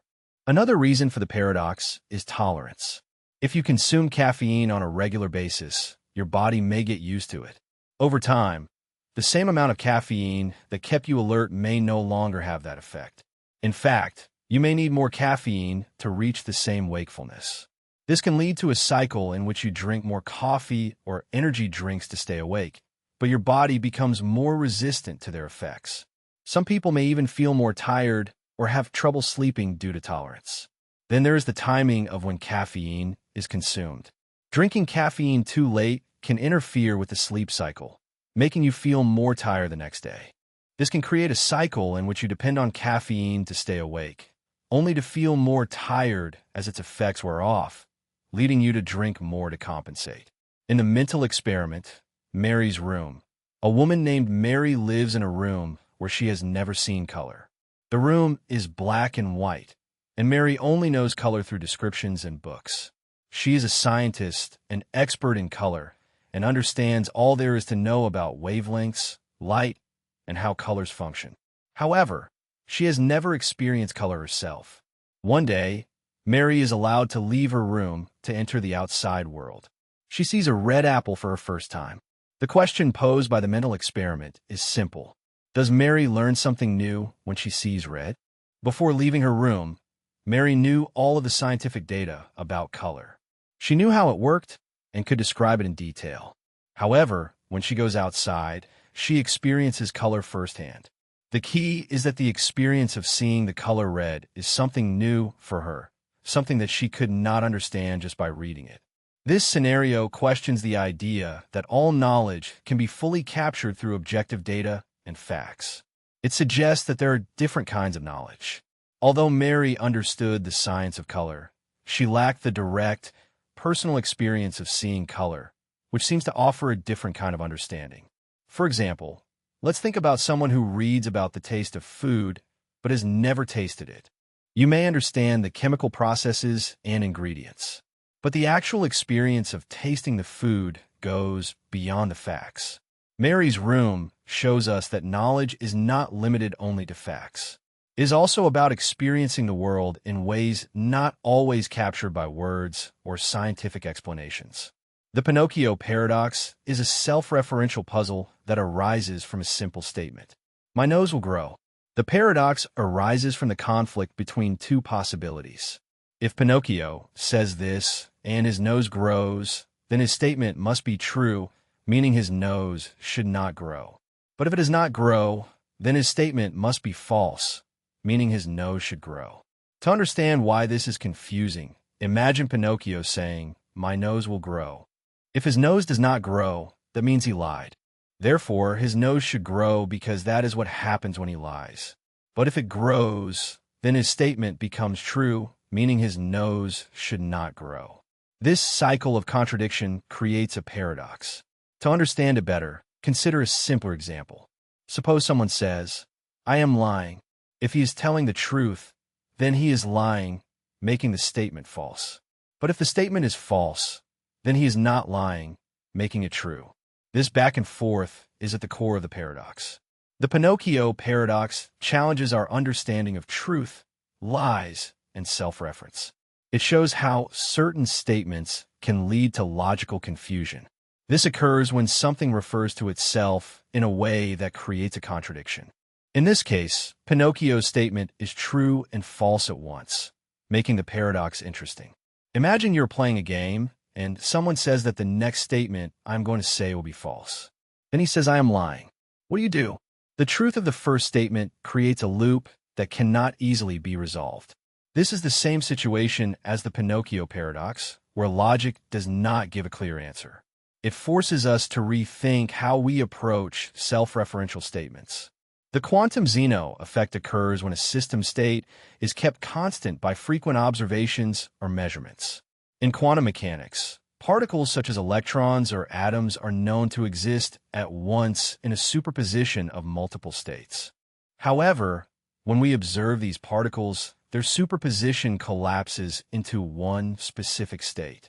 This process occurs very quickly, often at the moment of measurement. The quantum Zeno effect reverses this idea. It suggests that if we measure a quantum system repeatedly in a short time period, we can prevent it from changing or evolving. Essentially, frequent observations freeze the system in its current state, preventing it from moving to another. This is because, according to quantum mechanics, active measurement plays a key role in determining the system's state. Let's imagine someone trying to run a race.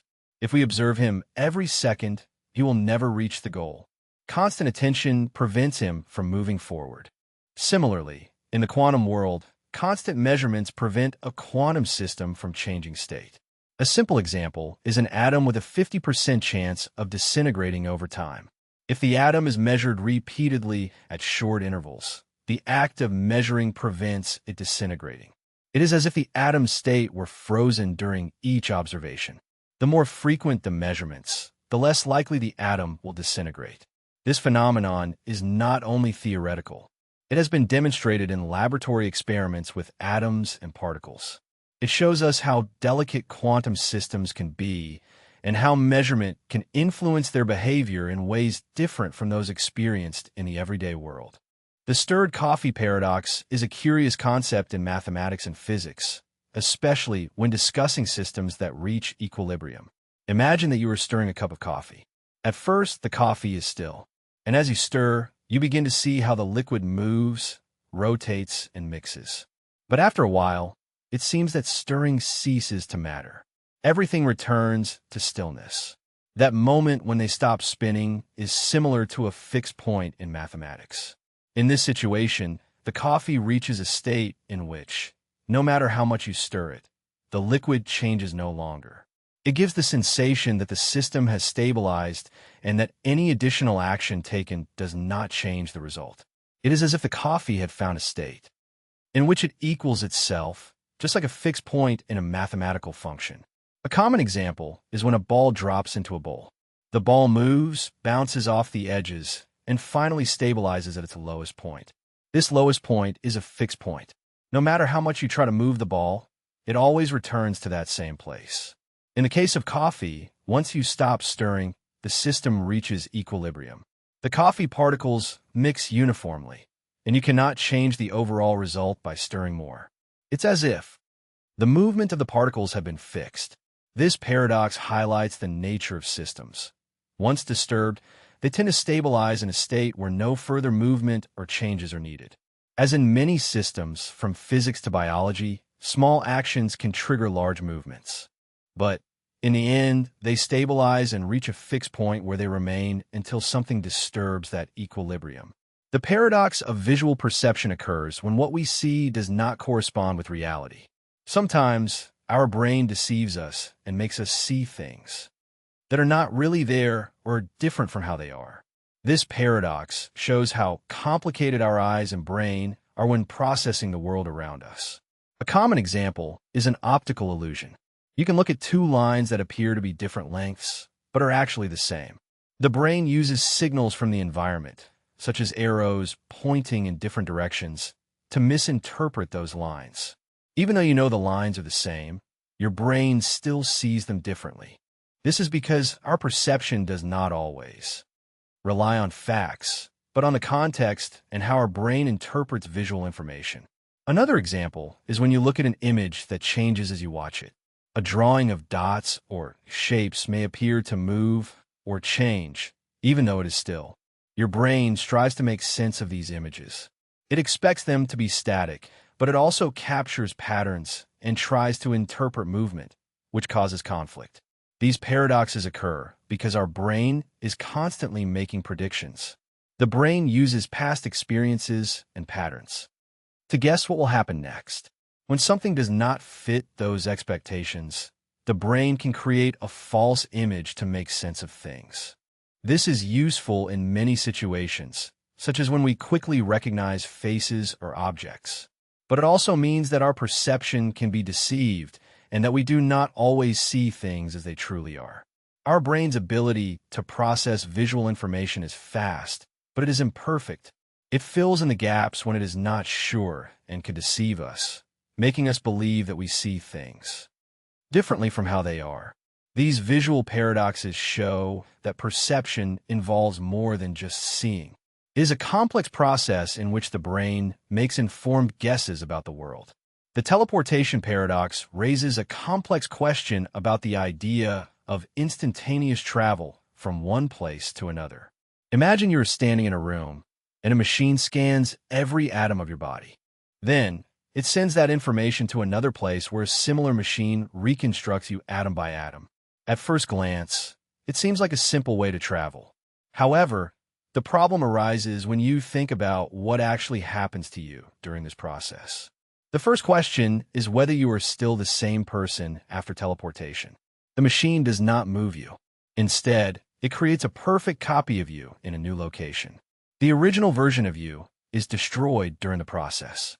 So, when teleportation is complete, are you still the same person, or is it a new version of you with your memories? The copy is not you in a physical sense, but it shares your traits, including your thoughts and memories. It's like making a duplicate of a document. Although it is identical in every respect, it is still a different piece of paper. Now think about the ethical dilemma.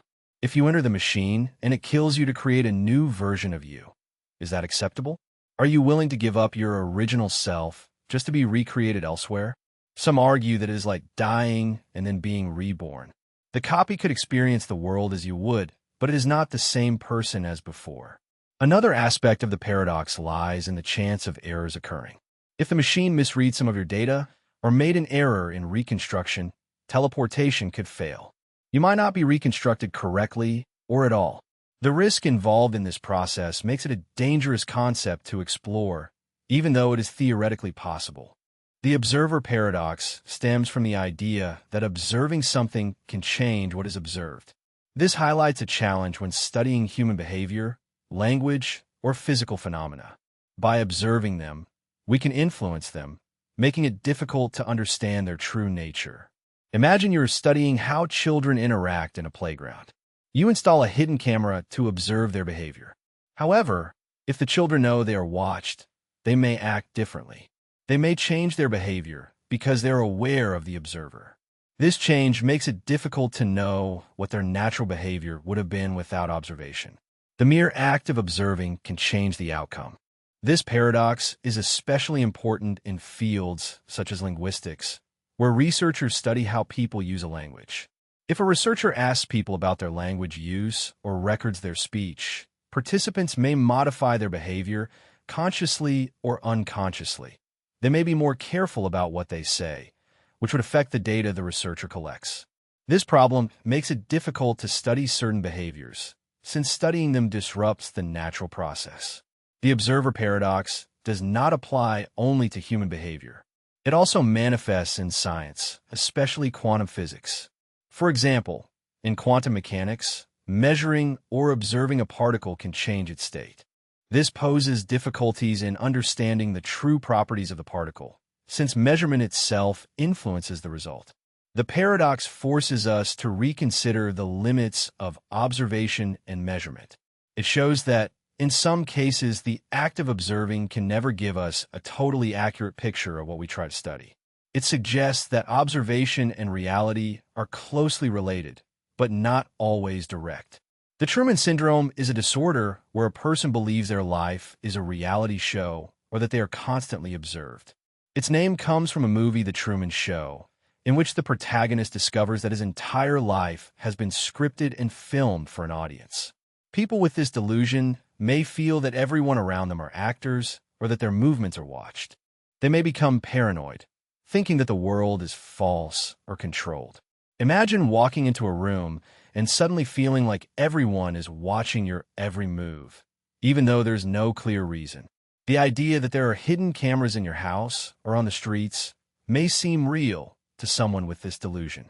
They may believe that strangers are talking about them or reacting to what they do, even if nothing is out of the ordinary. This type of thinking is often related to the idea that life is not real or is being manipulated. For example, a person may feel that every time they make a decision, they're being influenced by forces they cannot see. They may even wonder if the people around them, their family, their friends, or their coworkers are acting strangely, playing roles to make them believe they have free will. The delusion can make everyday situations disturbing or upsetting. A casual conversation can turn into a suspicious encounter, and someone may begin questioning whether everything around them is real. They may even become afraid to trust their own thoughts because they feel guided or controlled by invisible forces. This creates a constant feeling of unease and uncertainty. The EPR paradox is a thought experiment proposed by Albert Einstein, Boris Podolsky, and Nathan Rosen in 1935. It highlights a strange characteristic of quantum mechanics. They wanted to demonstrate that quantum mechanics might be incomplete using an example of two particles that interact and then separate. According to quantum mechanics, once these particles are joined, their properties are connected even if they are very far apart. Imagine two particles, A and B. They interact so that their properties, such as spin or position, are joined or entangled. Now, if you measure the property of one particle, for example, the spin of particle A, the spin of particle B will be determined instantly regardless of the distance between them. This happens instantly, which baffled Einstein. He called it spooky action at a distance, because it seemed to violate the idea that information can travel only at the speed of light. The paradox arose from the assumption that everything in the universe must follow locality. That is, objects should be influenced only by their environment, not distant things. However, according to quantum mechanics, the entanglement of particles does not seem to obey it. If one particle is measured, the state of the other is known instantaneously, even if they are light years away. This seemed to suggest that information about the state of the second particle could travel faster than light, which contradicted Einstein's relativity. The EPR paradox raised doubts about quantum mechanics' completeness. If particles could communicate faster than light, it would mean that something hidden beyond the reach of quantum theory must be influencing the particles. However, modern experiments have since shown that quantum mechanics is correct, and what seemed like spooky action is just the result of how quantum systems work. The heap paradox is a thought experiment challenging our understanding of how we classify things. It starts with a simple question. When does a heap stop being a heap of sand? The paradox shows that it is difficult to define exactly when a set of grains of sand becomes a heap. Imagine a heap of sand on the ground. We call it a heap because it is large and has an obvious shape. Now remove a single grain of sand. Is it still a heap? Most would say yes. But what if you keep removing grains one by one? At some point, there may only be a few grains left. Is it still a heap? If we keep removing grains, we will eventually be left with one or two. At that point, it seems incorrect to call it a heap. But where do we draw the line? This problem is not limited to sand. It is about how we define words and categories in general. Let's take a pile of leaves as an example. If you remove a leaf, it is still a heap. If you remove two, it is still a heap, but eventually it stops being one. The question is, at what point does a heap stop being a heap? The paradox shows that our everyday language does not always work perfectly for these cases. The problem here is that we do not have a clear, exact definition of when a heap stops being a heap. We rely on vague terms like heap and pile, which work in most situations, but fall apart when we try to apply them to things that change gradually, like removing one grain of sand at a time. The paradox highlights the difficulty of drawing lines in situations where change is gradual and makes us think more carefully about how we use language. Borel's paradox is a problem in probability theory that shows how counterintuitive results can arise. It starts from the idea of dividing a surface into smaller parts and then randomly selecting a point on the surface. It is a fairly simple idea, but the paradox reveals something strange about how we think about probability. Imagine a flat table with a circular tablecloth. If you randomly choose a point on the tablecloth, you would expect the probability of choosing any part of it to be fairly equal. However, the paradox shows that if you divide the tablecloth into smaller sections in different ways, you can create different probabilities of choosing certain points, even though they seem equally likely. This leads to a strange conclusion. The probability of choosing a point in some sections may seem different, even though the tablecloth itself is the same. To see this, imagine dividing the tablecloth in one way, for example, by cutting it into squares. Then divide it again, but this time into smaller and more complicated shapes, such as circles or triangles. The probability of choosing a point from each section will change depending on how the surface is divided, even though all parts of the tablecloth are identical. The strange thing is that this happens even if you choose a point at random. You would expect all parts of the surface to have the same chance of being chosen, but the way the surface is divided affects the result. This paradox challenges our understanding of probability. It shows that when we divide something into smaller parts or think about it in another way, our assumptions about probability can lead to unexpected results.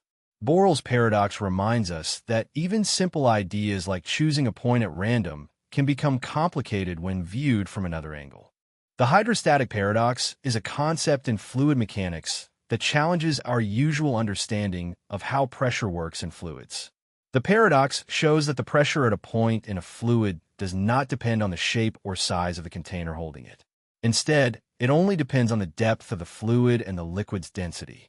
Imagine a tall, narrow glass full of water and a wide, shallow basin with water of the same depth. If you measure the pressure at the bottom of both containers, the pressure will be the same even if the shape of the containers is different. The water in the glass is deeper, but the wider basin has more water spread out.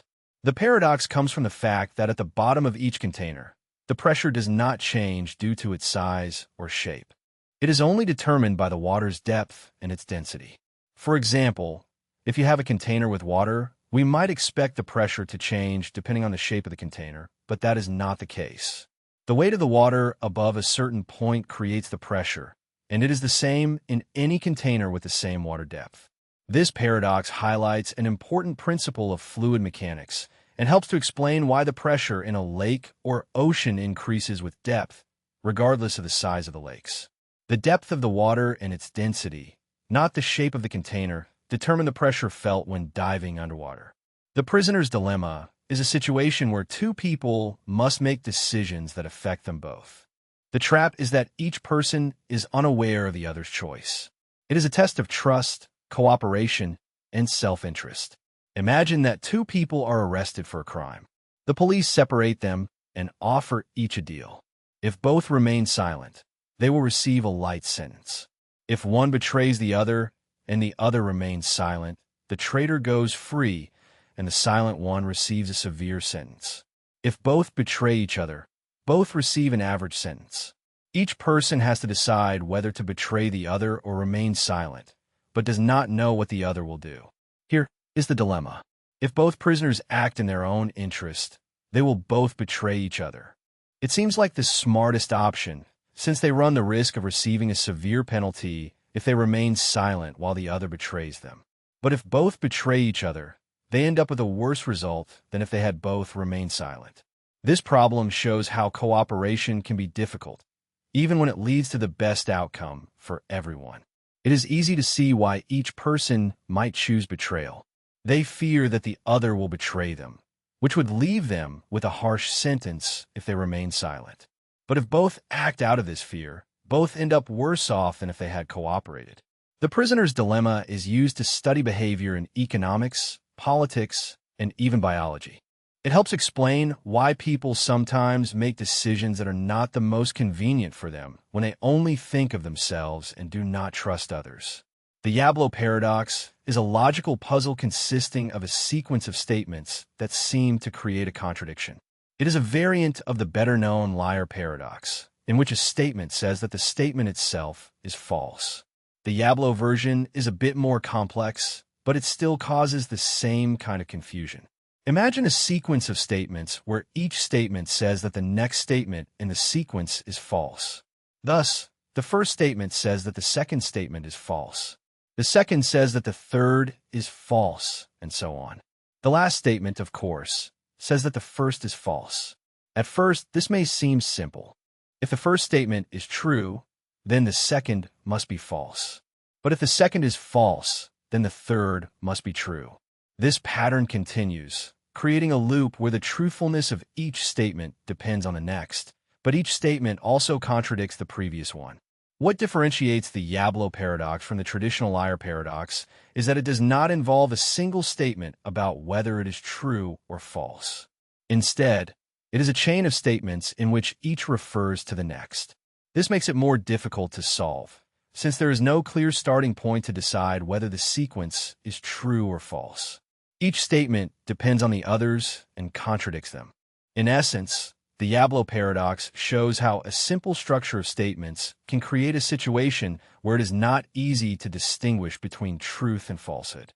It is a complicated puzzle that forces us to think about how truth works in logical systems and challenges our understanding of what it means for something to be true or false. The loop paradox is a logical puzzle that deals with self-reference and the concept of probability within formal systems. It is based on Gödel's ideas of incompleteness, but goes a step further by introducing a situation where a statement refers to its own probability. Imagine a statement claiming that it is demonstrable. At first glance, it seems a simple, direct statement. If the statement is true, it means that it can be demonstrated that it is true. But this is where the paradox comes in. If the statement is false, it means that it cannot be demonstrated that it is true. But if it cannot be demonstrated that it is true, it would still be true because it would correctly state that it is not demonstrable. This creates a contradiction in which the statement is true and false at the same time. In simpler terms, the paradox arises because the statement's truth depends on whether it can be demonstrated within the system. If demonstrable, it becomes true. But if it is not demonstrable, it becomes true in a different way, which leads to a situation in which the truth of the statement depends on its own probability. This creates a loop that is not easily resolved.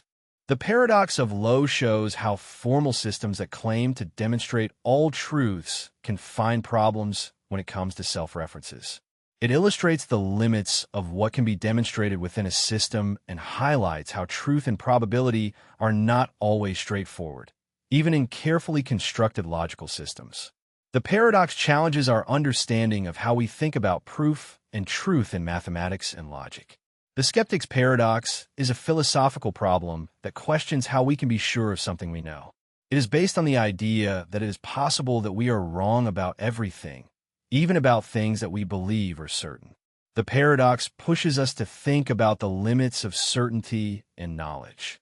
Imagine you're sitting at home, and you think that you are looking at a cup of coffee on the table in front of you. But the skeptic's paradox asks, how can you be sure that this is real and not a dream or an illusion? It challenges you to consider that everything you know could be false. It is as if you were asked to question the very idea that you can know something with absolute certainty. For example, think that you can trust your senses. You see the cup of coffee, touch it, and even taste it. But the skeptic suggests that you could be dreaming or under some kind of illusion, and that what you experience is not really real. If that is true, then everything you think you know, including the idea that you are sitting in a room or that you're having conversation, could be wrong. This paradox questions not only your senses, it also makes you question the reliability of your own thoughts and reasonings. If you cannot even trust your senses, how can you trust the conclusions you draw from them? It calls into question the very foundations of knowledge, making it difficult to claim that anything is absolutely certain. The skeptic's paradox reminds us that even the most basic truths about the world can be uncertain, leading us to a deeper exploration of what we really know and how we come to know it. The Lucas paradox is a philosophical problem that questions whether human beings can truly come to understand their own minds. It is named after philosopher J.R. Lucas, who argued that our brains are fundamentally different from machines, particularly computers, in how they understand and process information. The paradox starts from the idea that a machine like a computer can be programmed to simulate human thought. If a machine can imitate the human brain well enough, we might think that the machine thinks the same as us. However, Lucas argued that a machine can never truly understand its own operation as a human does. To explain it, imagine someone trying to understand how their own mind works. That person can think about their thoughts, reason about problems, and even realize when they make a mistake. Now, imagine a computer programmed to solve the same problem.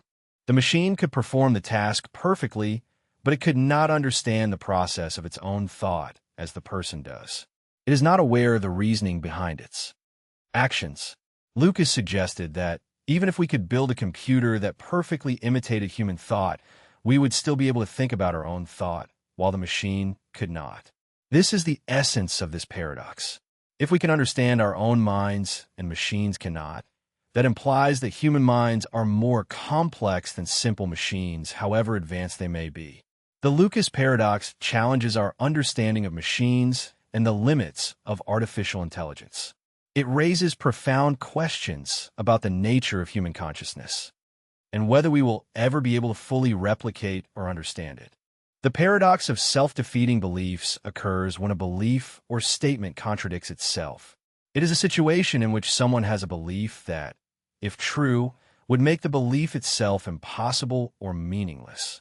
This paradox challenges our thinking by showing how certain ideas can lead to contradictions. Imagine someone believes that all generalizations are false.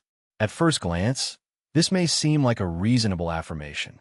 However, if that belief is true, then the affirmation itself is a generalization. And if generalizations are false, then the affirmation, all generalizations are false, must also be false, leading to a contradiction. This creates a paradox because the belief negates itself. Another example is the belief that absolute truth does not exist. If this affirmation is true, then it would itself be an absolute truth, contradicting its own affirmation. When affirming that absolute truth does not exist, it ends up being an absolute truth, thus knocking down the argument that it pretends to defend. This paradox often appears in philosophical or self-help arguments. For example, a person could say, "I can never know anything for certain." If that belief is true, it means that he could never know if he is right when affirming that he can never know anything. The belief undermines itself because, if true, he could never be sure of it. The paradox of counterproductive beliefs shows how certain ideas, when taken to their logical conclusion, can collapse under their own weight. It serves as a reminder that some beliefs or affirmations may seem reasonable at the beginning, but they can turn out to be contradictory when analyzing them more carefully. The contraction of a length comes from the theory of special relativity of Einstein and describes a strange but real effect that occurs when an object moves at great speed. According to the theory, when an object travels at a speed close to that of light, it seems shorter in the direction in which it moves, just as it is seen by an observer who does not move with it. This contraction only occurs at speeds close to light and is not noticeable at everyday speeds. Imagine a spaceship moving at a very high speed. For someone on Earth, the spaceship appears shorter than if it were at rest. However, if you were in the spaceship, you would not notice any change to its length. From your point of view, everything would appear normal. The paradox arises when trying to explain this effect in a way that makes sense from both perspectives. Suppose there is a person standing in the back of the spaceship and another person in the front. Both people move together with the spaceship, so they do not see any shortening. But from the perspective of someone on Earth, the spaceship moves quickly, and its length should appear shorter. This seems strange because both observers should agree on the length of the spaceship, but their observations do not coincide. The paradox of length contraction challenges our everyday understanding of space and time. It shows how the concepts of distance and time are not as fixed as they seem and can change depending on the speed at which you move. It also raises questions about how different observers can experience the same event differently, even though they all see the same reality. The Giffen paradox is a strange concept in economics, where, under certain conditions, an increase in the price of a good can lead to an increase in its demand. This seems to go against the usual rule that when prices rise, people tend to buy less of something. The paradox is named after Sir Robert Giffen, who first observed this pattern in the 19th century. The paradox works best with goods considered essential and having few or no substitutes. Let us imagine a poor person who depends to a great extent on bread as the main source of food. If the price of bread rises, it is possible that they cannot afford to buy other more expensive food options that they usually do. As a result, they may end up buying more bread even though the price has increased. They do it because bread is the cheapest option available, and with fewer alternatives, they are forced to buy more despite the higher price. This behavior is contrary to what would be expected with most products. Normally, when the price of a good rises, people try to buy less and look for cheaper alternatives. But in the case of Giffen goods, the opposite occurs. The higher price forces people to change their spending and buy more of the good they can afford, even though the price has risen. The Giffen paradox is important because it challenges the basic economic theories, and helps to explain some real-world behaviors that do not fit perfectly into the traditional models of supply and demand. It demonstrates that when people are faced with limited resources, their choices can be affected in unexpected ways. Hempel's Raven paradox is an enigma of the philosophy of science that challenges our understanding of tests and how we use them to support theories. The paradox focuses on the idea that the tests that seem not to be related can still serve to support a theory. It all begins with a simple theory. All ravens are black. According to this theory, all the ravens you observe should be black. The paradox asks, what counts as evidence for or against this theory? At the beginning, it seems simple. If you see a black raven, you have evidence supporting the theory. But this is where the paradox arises. If you see a green apple, that also seems to support the theory, even though it has nothing to do with ravens. This is because a green apple is not a raven, and the theory states that everything that is not a raven should be only not black. In other words, seeing something that is not a raven, like a green apple, still counts as proof that all ravens are black, since it does not contradict that theory. This conclusion seems strange. After all, observing a green apple seems irrelevant to whether ravens are black. But the logic underlying the paradox shows how we can come to consider evidence that does not appear to be related to the theory itself. The paradox helps us reflect on how we use evidence to confirm or refute theories. It shows that evidence does not always come from what we expect, and sometimes what seems irrelevant can still count as support for a theory. It questions how we define relevant evidence in scientific reasoning. The voting paradox is a situation that questions why people vote, especially when the possibility that a vote actually changes the outcome of an election is so small. It shows how, from a rational point of view, voting may seem useless, but people still do it. The paradox suggests that, even if the impact of a vote is almost nil, many people still choose to participate.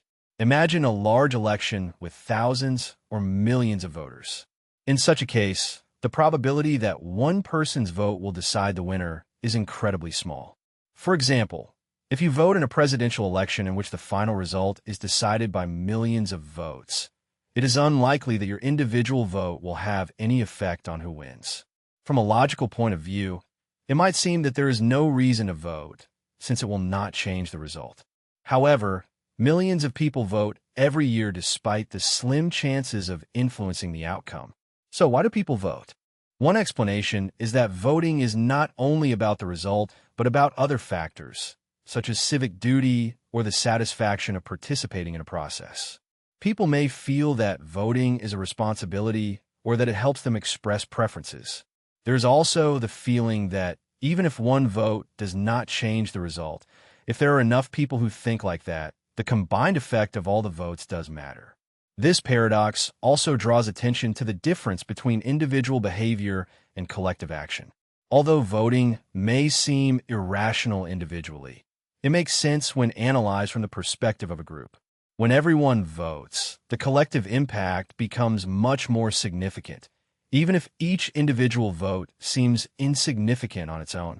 The paradox of thrift is an economic concept that shows how saving money at an individual level can have negative effects on the economy as a whole. The paradox argues that, while saving is good for one person, if everyone saves more at the same time, it can lead to a reduction in overall economic activity.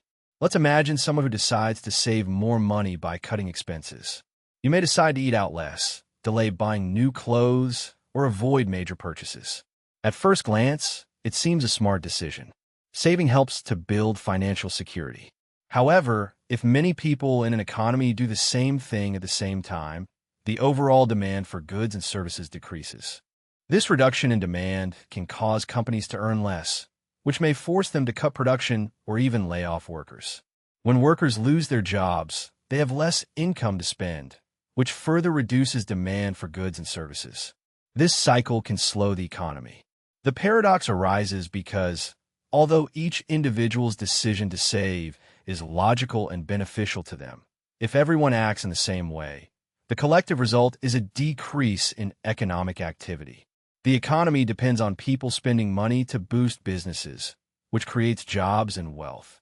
Therefore, when everyone tries to save more, the unintended consequence is a slowdown in growth that can harm everyone, including savers. This paradox highlights the delicate balance in economic systems between saving and spending. It shows that what is good for an individual in the short term can be detrimental to the economy as a whole, especially if many people take similar measures at the same time. The paradox of the Good Samaritan is a situation in which doing something good, like helping others, can sometimes have unexpected or even harmful consequences. The paradox highlights how acts of kindness, although well-intentioned, do not always lead to the best outcomes. Imagine walking down the street and seeing someone who appears to be in distress. You decide to help them, thinking that your actions will benefit them. However, by helping them, you could end up making the situation worse. For example, if the person did not need help and you intervene, you could disrupt their plans or make them uncomfortable. In some cases, your help could even lead them to a situation where they are less able to help themselves in the future, creating a cycle of dependence. On a larger scale, the paradox of the Good Samaritan can also be applied to social efforts. For example, a government might offer financial aid to those in need. Although the goal is to help, it could unintentionally discourage people from seeking work or solving problems themselves. The mere fact of offering support could lead to long-term problems, such as dependence on aid or reduced motivation. This paradox does not imply that helping others is wrong. Rather, it points out that good intentions can sometimes prove counterproductive. It shows that the consequences of actions often depend on the broader context, and that what seems like a helpful intervention does not always have the positive effect expected. The paradox encourages us to think carefully about the possible outcomes of our actions, especially when trying to help others. The Leontief paradox is an interesting challenge to a key idea of international trade theory, known as the Heterolean model. This model suggests that countries will export goods that use their abundant resources and import goods using their scarce resources. For example, a country with abundant labor should export labor-intensive goods, while a capital-rich country should export capital-intensive goods. However, the Leontief paradox shows that this model is not always borne out in real-world data. In the 1950s, economist Vasily Leontief tested this theory by analyzing the trade patterns of the United States, a country known for its capital abundance. According to the Heterolean model, the United States should export goods that require a lot of capital for production, such as machinery or technology.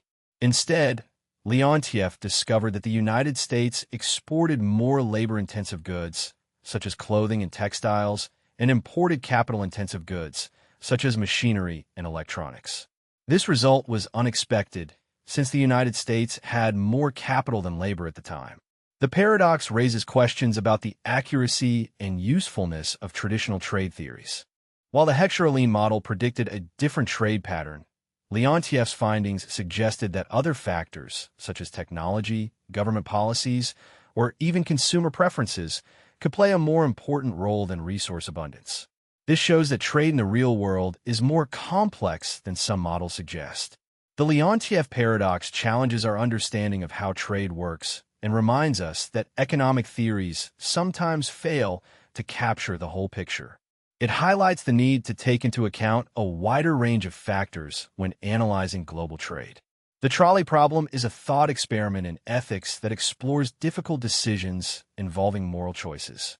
In its basic form, the problem presents a scenario in which you find yourself next to a trolley track.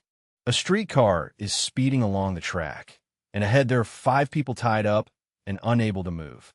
The streetcar is heading straight for them. You are standing next to a lever that can divert the streetcar to another track, but there is one person tied to that track. The question is, should you pull the lever to divert the streetcar, sacrificing one person to save 5, or should you do nothing and allow the streetcar to kill the 5 people? The dilemma presents a difficult moral decision because it forces you to choose between 2 very different actions. On the one hand, pulling the lever causes the death of one person, but saves 5 others. On the other hand, doing nothing allows the 5 people to die, but you are not the direct cause of their death. The question is whether it is more moral to actively intervene and cause the death of one person to save more, or to avoid acting and let things run their course, even if that means more people die. This scenario is used to explore utilitarianism, which suggests that the right choice is the one that brings the most good to the majority of people, versus deontological ethics, which focuses on the importance of duties and norms. In the case of the trolley problem, a utilitarian might say that pulling the lever is the best option because it minimizes harm. However, someone with a deontological view might argue that actively causing harm, even for a greater good, is morally wrong. The trolley problem does not have a clear or easy answer, but it encourages us to think deeply about how we make moral decisions, especially when the choices are difficult and have serious consequences. The paradox of the unexpected hanging is a logical riddle that involves a judge's sentence and the way people reason about it. In the story, a judge tells a convicted prisoner that he will be hanged at noon on a weekday, but that the execution will be a surprise. The prisoner is told that he will not know the day of the hanging in advance. The paradox arises from the prisoner's reasoning about when the hanging might occur. At first, the prisoner believes that the hanging will not take place on the last possible day, Friday. The prisoner thinks, if I have not been hanged on Thursday, then it must be Friday, and it will no longer be a surprise. Based on this reasoning, the prisoner decides that the hanging cannot take place on Friday. Therefore, the prisoner rules out Friday as a possibility. Next, the prisoner thinks that the hanging could take place on Thursday, but only if he has not been hanged on Wednesday. However, if the hanging has not occurred before Wednesday, then Thursday will no longer be a surprise. This leads the prisoner to also rule out Thursday. The prisoner continues with this reasoning, eliminating Wednesday, Tuesday, and finally Monday. In the end, the prisoner concludes that the hanging cannot take place on any day. But then, when the hanging occurs on a completely unexpected day, the prisoner is surprised, which fits the judge's original statement. The paradox reveals how reasoning based on eliminating possibilities can lead to a contradiction. The prisoner, trying to avoid surprise, ends up surprised anyway. It challenges the idea of certainty and highlights how expectations affect the way we think about future events. The Meno paradox is a philosophical problem questioning how we can learn something if we do not already know it. The paradox is presented through a conversation between Socrates and Meno, in which Meno asks how one can seek knowledge of something that is not known. Socrates explains that if you don't know what you're looking for, how will you know when found? If you already know what you're looking for, there's no need to look. The paradox is based on the idea that learning seems impossible for 2 reasons. First, if you know nothing about something, how can you start looking for it? And secondly, If you already know it, why look? This creates a circular problem. If you know something, you don't need to look for it. But if you don't know it, you can't look for it. To illustrate this, imagine you're trying to find a new city on a map that you have never visited. If you don't know what a city is like, or where it is, how can you look for it? Without any clue, finding the city becomes nearly impossible.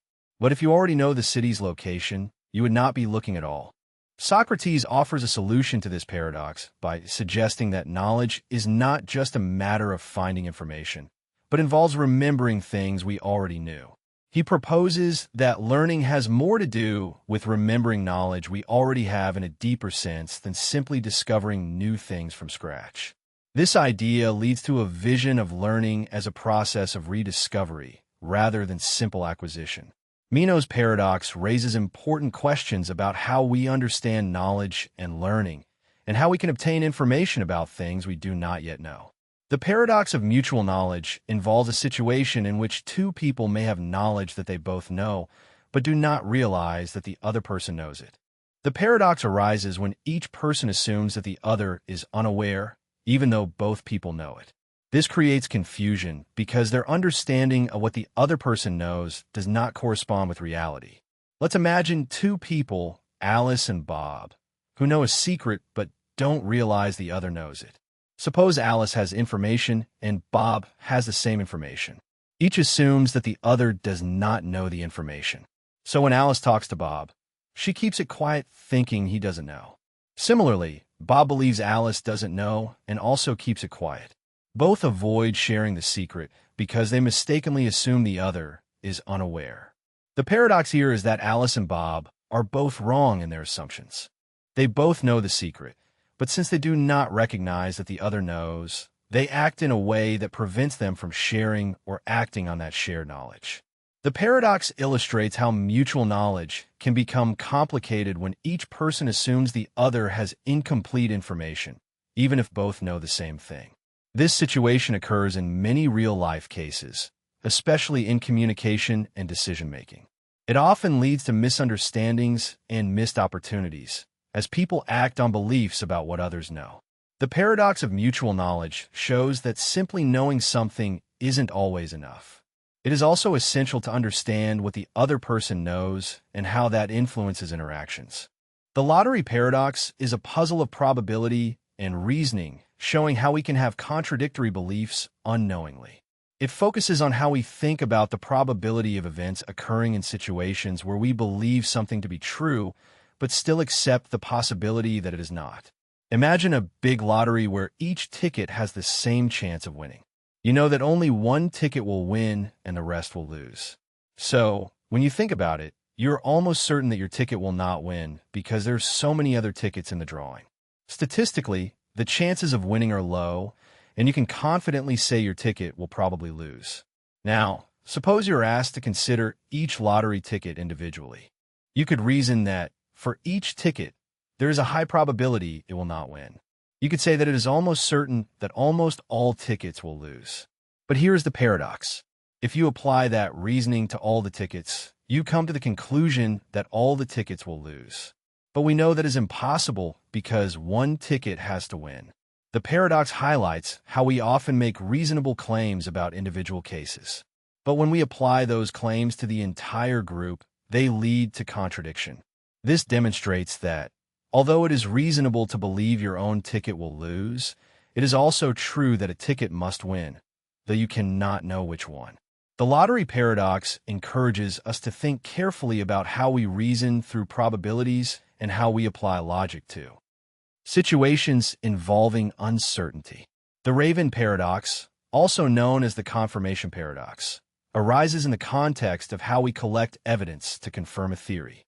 The paradox starts with a simple hypothesis: all ravens are black.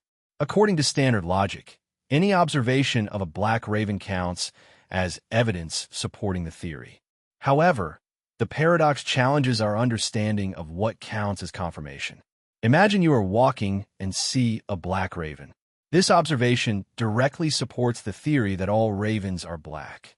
But then, suppose you see a green apple. It seems to have nothing to do with the theory, But according to logic, the fact that the apple is not a raven provides indirect support for the theory. This is because the theory states that all ravens are black, and a green apple is not a raven and is not black, which fits the rule that those who are not ravens are not black. Therefore, in theory, the green apple, though irrelevant, still confirms the hypothesis that all ravens are black. This leads to a strange conclusion. Seeing something that is not black and not a raven, such as a green apple, counts as evidence in favor of the theory, even though it has nothing to do with ravens or their color. This seems strange because, intuitively, we would think that only observations of actual ravens, particularly black ones, should count as relevant evidence. The raven paradox highlights how we process confirmation and define what counts as evidence. It shows that the way we confirm something can sometimes lead us to consider evidence that is irrelevant and challenges the everyday understanding of how to logically evaluate information. Achilles and the tortoise is a famous paradox introduced by the ancient philosopher Zeno. It explores the concept of infinity and the challenges we face when trying to understand how things happen in a sequence. In the paradox, Achilles, the famous runner, competes in a race against the tortoise.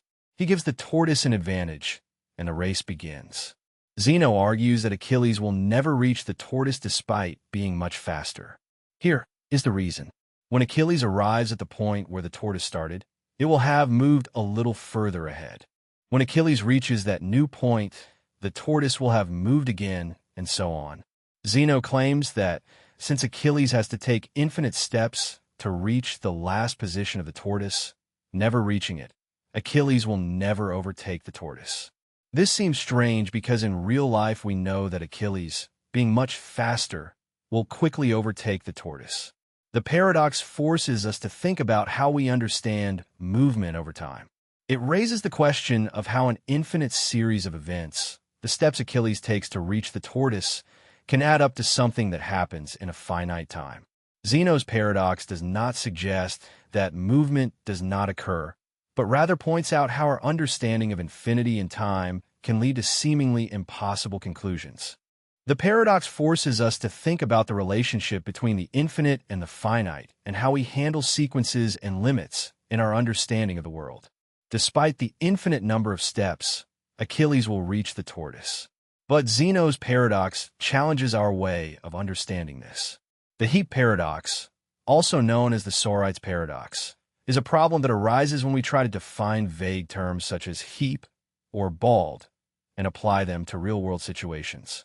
It questions our understanding of when a change in quantity leads to a significant change in its classification. Imagine a pile of sand. At what point does it stop being a pile and become a simple pile of sand? If you remove a grain of sand, it still seems reasonable to call a pile. But as you keep removing grains, it becomes more difficult to say exactly when it stops being a pile. If we remove one more grain, it still looks like a pile. In the end, only a few grains remain, and it is clear that we would no longer call a pile. The paradox lies in the fact that it cannot be said that removing a single grain of sand has turned a pile into something that is not one. However, after many removals, the pile can no longer be considered a pile. This paradox is not limited to sand. It applies to any term that has vague boundaries. For example, let's think about the term bald. If a person is missing some hairs, we would probably still say that he is not bald. But what if he loses a few more hairs, or even many more? At some point, he will be bald, but it is not clear at what exact moment the line is crossed. The heat paradox shows how vague terms can cause confusion because there is no clear line where a classification ends and the next one begins. The paradox forces us to think about how we use language to describe things in the world and how we make sense of concepts that have no clear limits. It shows how small changes can accumulate over time and lead to a shift in classification that is difficult to pinpoint. The double crux point paradox arises when two people disagree on a topic, but neither can clearly identify the key points that would change their minds. This demonstrates how difficult it can be to resolve conflicts, even when both sides want to find common ground. The paradox occurs when each person believes that understanding or changing a certain aspect of the other's argument would make them shift their position. But in reality, they often misunderstand what the real point of contention is. This leads to a situation in which the crux of the matter, what needs to change in each person's mind to resolve the conflict, remains unclear. For example, imagine two people debating climate change. One person argues that human activity is the main cause, while the other believes that climate change is a natural process. Each person may think that if the other was convinced of certain facts, they would change their mind. The first person might think that showing evidence of human influence would convince the other, while the second might think that demonstrating natural climate fluctuations could change the other's mind. But it is likely that neither is addressing the real reason for their disagreement. Each side focuses on the points it considers important, overlooking the real reasons behind the disagreement. The double crux paradox is frustrating because both sides feel they are close to reaching a breakthrough. But the real disagreement is often more subtle or based on misunderstandings about what each values or believes. It forces us to examine how we communicate and to understand the root causes of disagreements, rather than focusing solely on the superficial arguments that seem obvious. The noisy channel paradox is a problem that arises when trying to understand how information is distorted when passing through a noisy or unreliable medium, such as a faulty telephone line or a poor internet connection. The paradox occurs when we try to correct the noise in a message, but doing so can lead us to make incorrect assumptions about what the original message actually was. Imagine trying to send a message through a faulty channel, such as a text message with poor coverage. Some letters are mixed up, making it difficult to. When trying to figure out what the original message was, you may rely on context or make educated guesses. However, if the noise is severe enough, your guesses may not match the sender's original intent. By trying to correct the message, you could end up misinterpreting the noise in a way that results in a message far removed from the one originally sent. For example, suppose you receive a text message that says, "We meet at 5 in the afternoon." But due to the noise, what you hear is, "We meet at 2 in the afternoon." If you rely on context or your assumptions to correct the message, you might decide that the original message referred to 5 p.m. and assume that the sender made a mistake. But the noise in the transmission could have altered the original meaning, and without proper checks, you would end up making an erroneous assumption. The noisy channel paradox highlights the challenge of recovering information when it passes through a faulty system. It shows how easy it is to misinterpret signals and make incorrect decisions when a message is distorted, even if we think we are making sense of it. The paradox urges us to carefully consider the noise and to be cautious when taking for granted that we know the original intention. The trompe-l'oeil paradox is based on the concept of deceptive painting, in which an image deceives the viewer into believing it is real, even if it is only a painting. This paradox explores how our perception can be deceived by visual cues and how something that appears to be one thing can be understood as something completely different when we look at it more closely. Imagine a painting depicting a bowl of fruit so realistic that you think you can almost touch it. The texture, shadows, and colors are so accurate that your mind tells you it's real. But when you realize that it is only paint on canvas, you realize the illusion. The paradox arises because, although the painting is not real, the way it makes you feel, your perception of reality, has been altered. For a moment, you have fooled yourself into believing that the bowl of fruit exists as a physical object. This paradox can also be extended to common situations. For example, think of an advertisement or product packaging designed in such a way that it looks like one thing from a distance. But when you look at it more closely, the reality is different. The Trompe effect is not just a visual trick. It plays with our confidence in what we see and how we interpret those visual cues. The trompe-l'oeil paradox reveals how easy it is to deceive our senses. It makes us question the relationship between perception and reality. What first glance may not be what is really there. And the paradox challenges us to think about how we interpret the world around us. It reminds us that appearances can be deceiving and that our understanding of reality is often shaped by our perceptions, even when these are far from the truth. The AI control problem is a challenge that arises when we think about creating advanced artificial intelligence systems. The problem focuses on the difficulty of guaranteeing that we can fully control these systems, especially as they become more intelligent and capable. As AI systems improve at performing tasks, they can start making decisions that escape our understanding or ability to influence. Imagine you build an AI to perform a specific job, such as optimizing a city's traffic system. Initially, it could be limited to adjusting traffic lights to reduce congestion, which seems harmless and beneficial. But as the AI learns and improves, it can start to prioritize certain areas of the city in a way that causes problems in others. It could even find solutions that conflict with human values or interests, like diverting resources from essential services. The problem of AI control comes into play when we realize that the AI could continue evolving in ways that we cannot predict. If the system becomes too complex, it may start making decisions that are difficult for humans to understand or question. Even worse, it could pursue objectives not part of the original programming, which would give rise to unwanted consequences. In the worst case, an AI could act in ways that harm humanity, even if its creator's objective was to help. This question is especially pressing as we develop more advanced AI systems. It demonstrates that controlling a machine that can think and learn for itself is much more difficult than simply telling it what it has to do. The problem of AI control raises important questions about how we can guarantee that the systems that we create behave in a way that is in accordance with our objectives and values, and how we can maintain supervision as they become more capable. The greedy algorithm paradox is a situation where using a simple short-term solution can lead to a worse overall result than what could have been obtained with a more thoughtful long-term approach. The paradox highlights that choosing the best option at each step does not always lead to the best overall result. Imagine you're trying to give change using the fewest number of coins possible. If you have coins of 1, 5, 10, and 25, a greedy algorithm would suggest that when you need change for 30 cents, you first choose the coin of greatest available value, which is 25. Next, you would take a 5-cent coin to complete the total.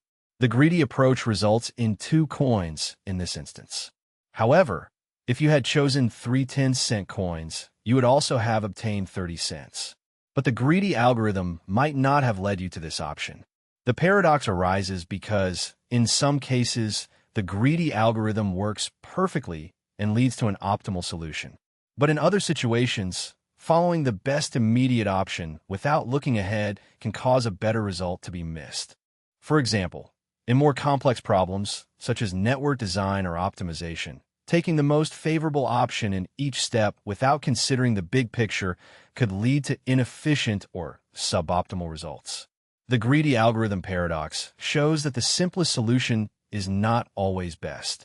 It challenges us to think beyond immediate rewards and consider long-term strategies when making decisions, especially when the consequences are not immediately clear.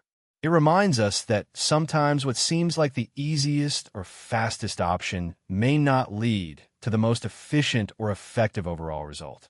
The infinite monkey theorem is a thought experiment that demonstrates how chance can produce improbable results in infinite time.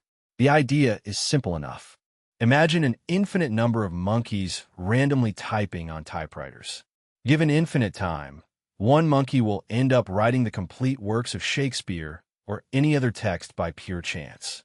The key idea here is randomness itself. Each monkey writes randomly, so the letters written have no pattern or meaning.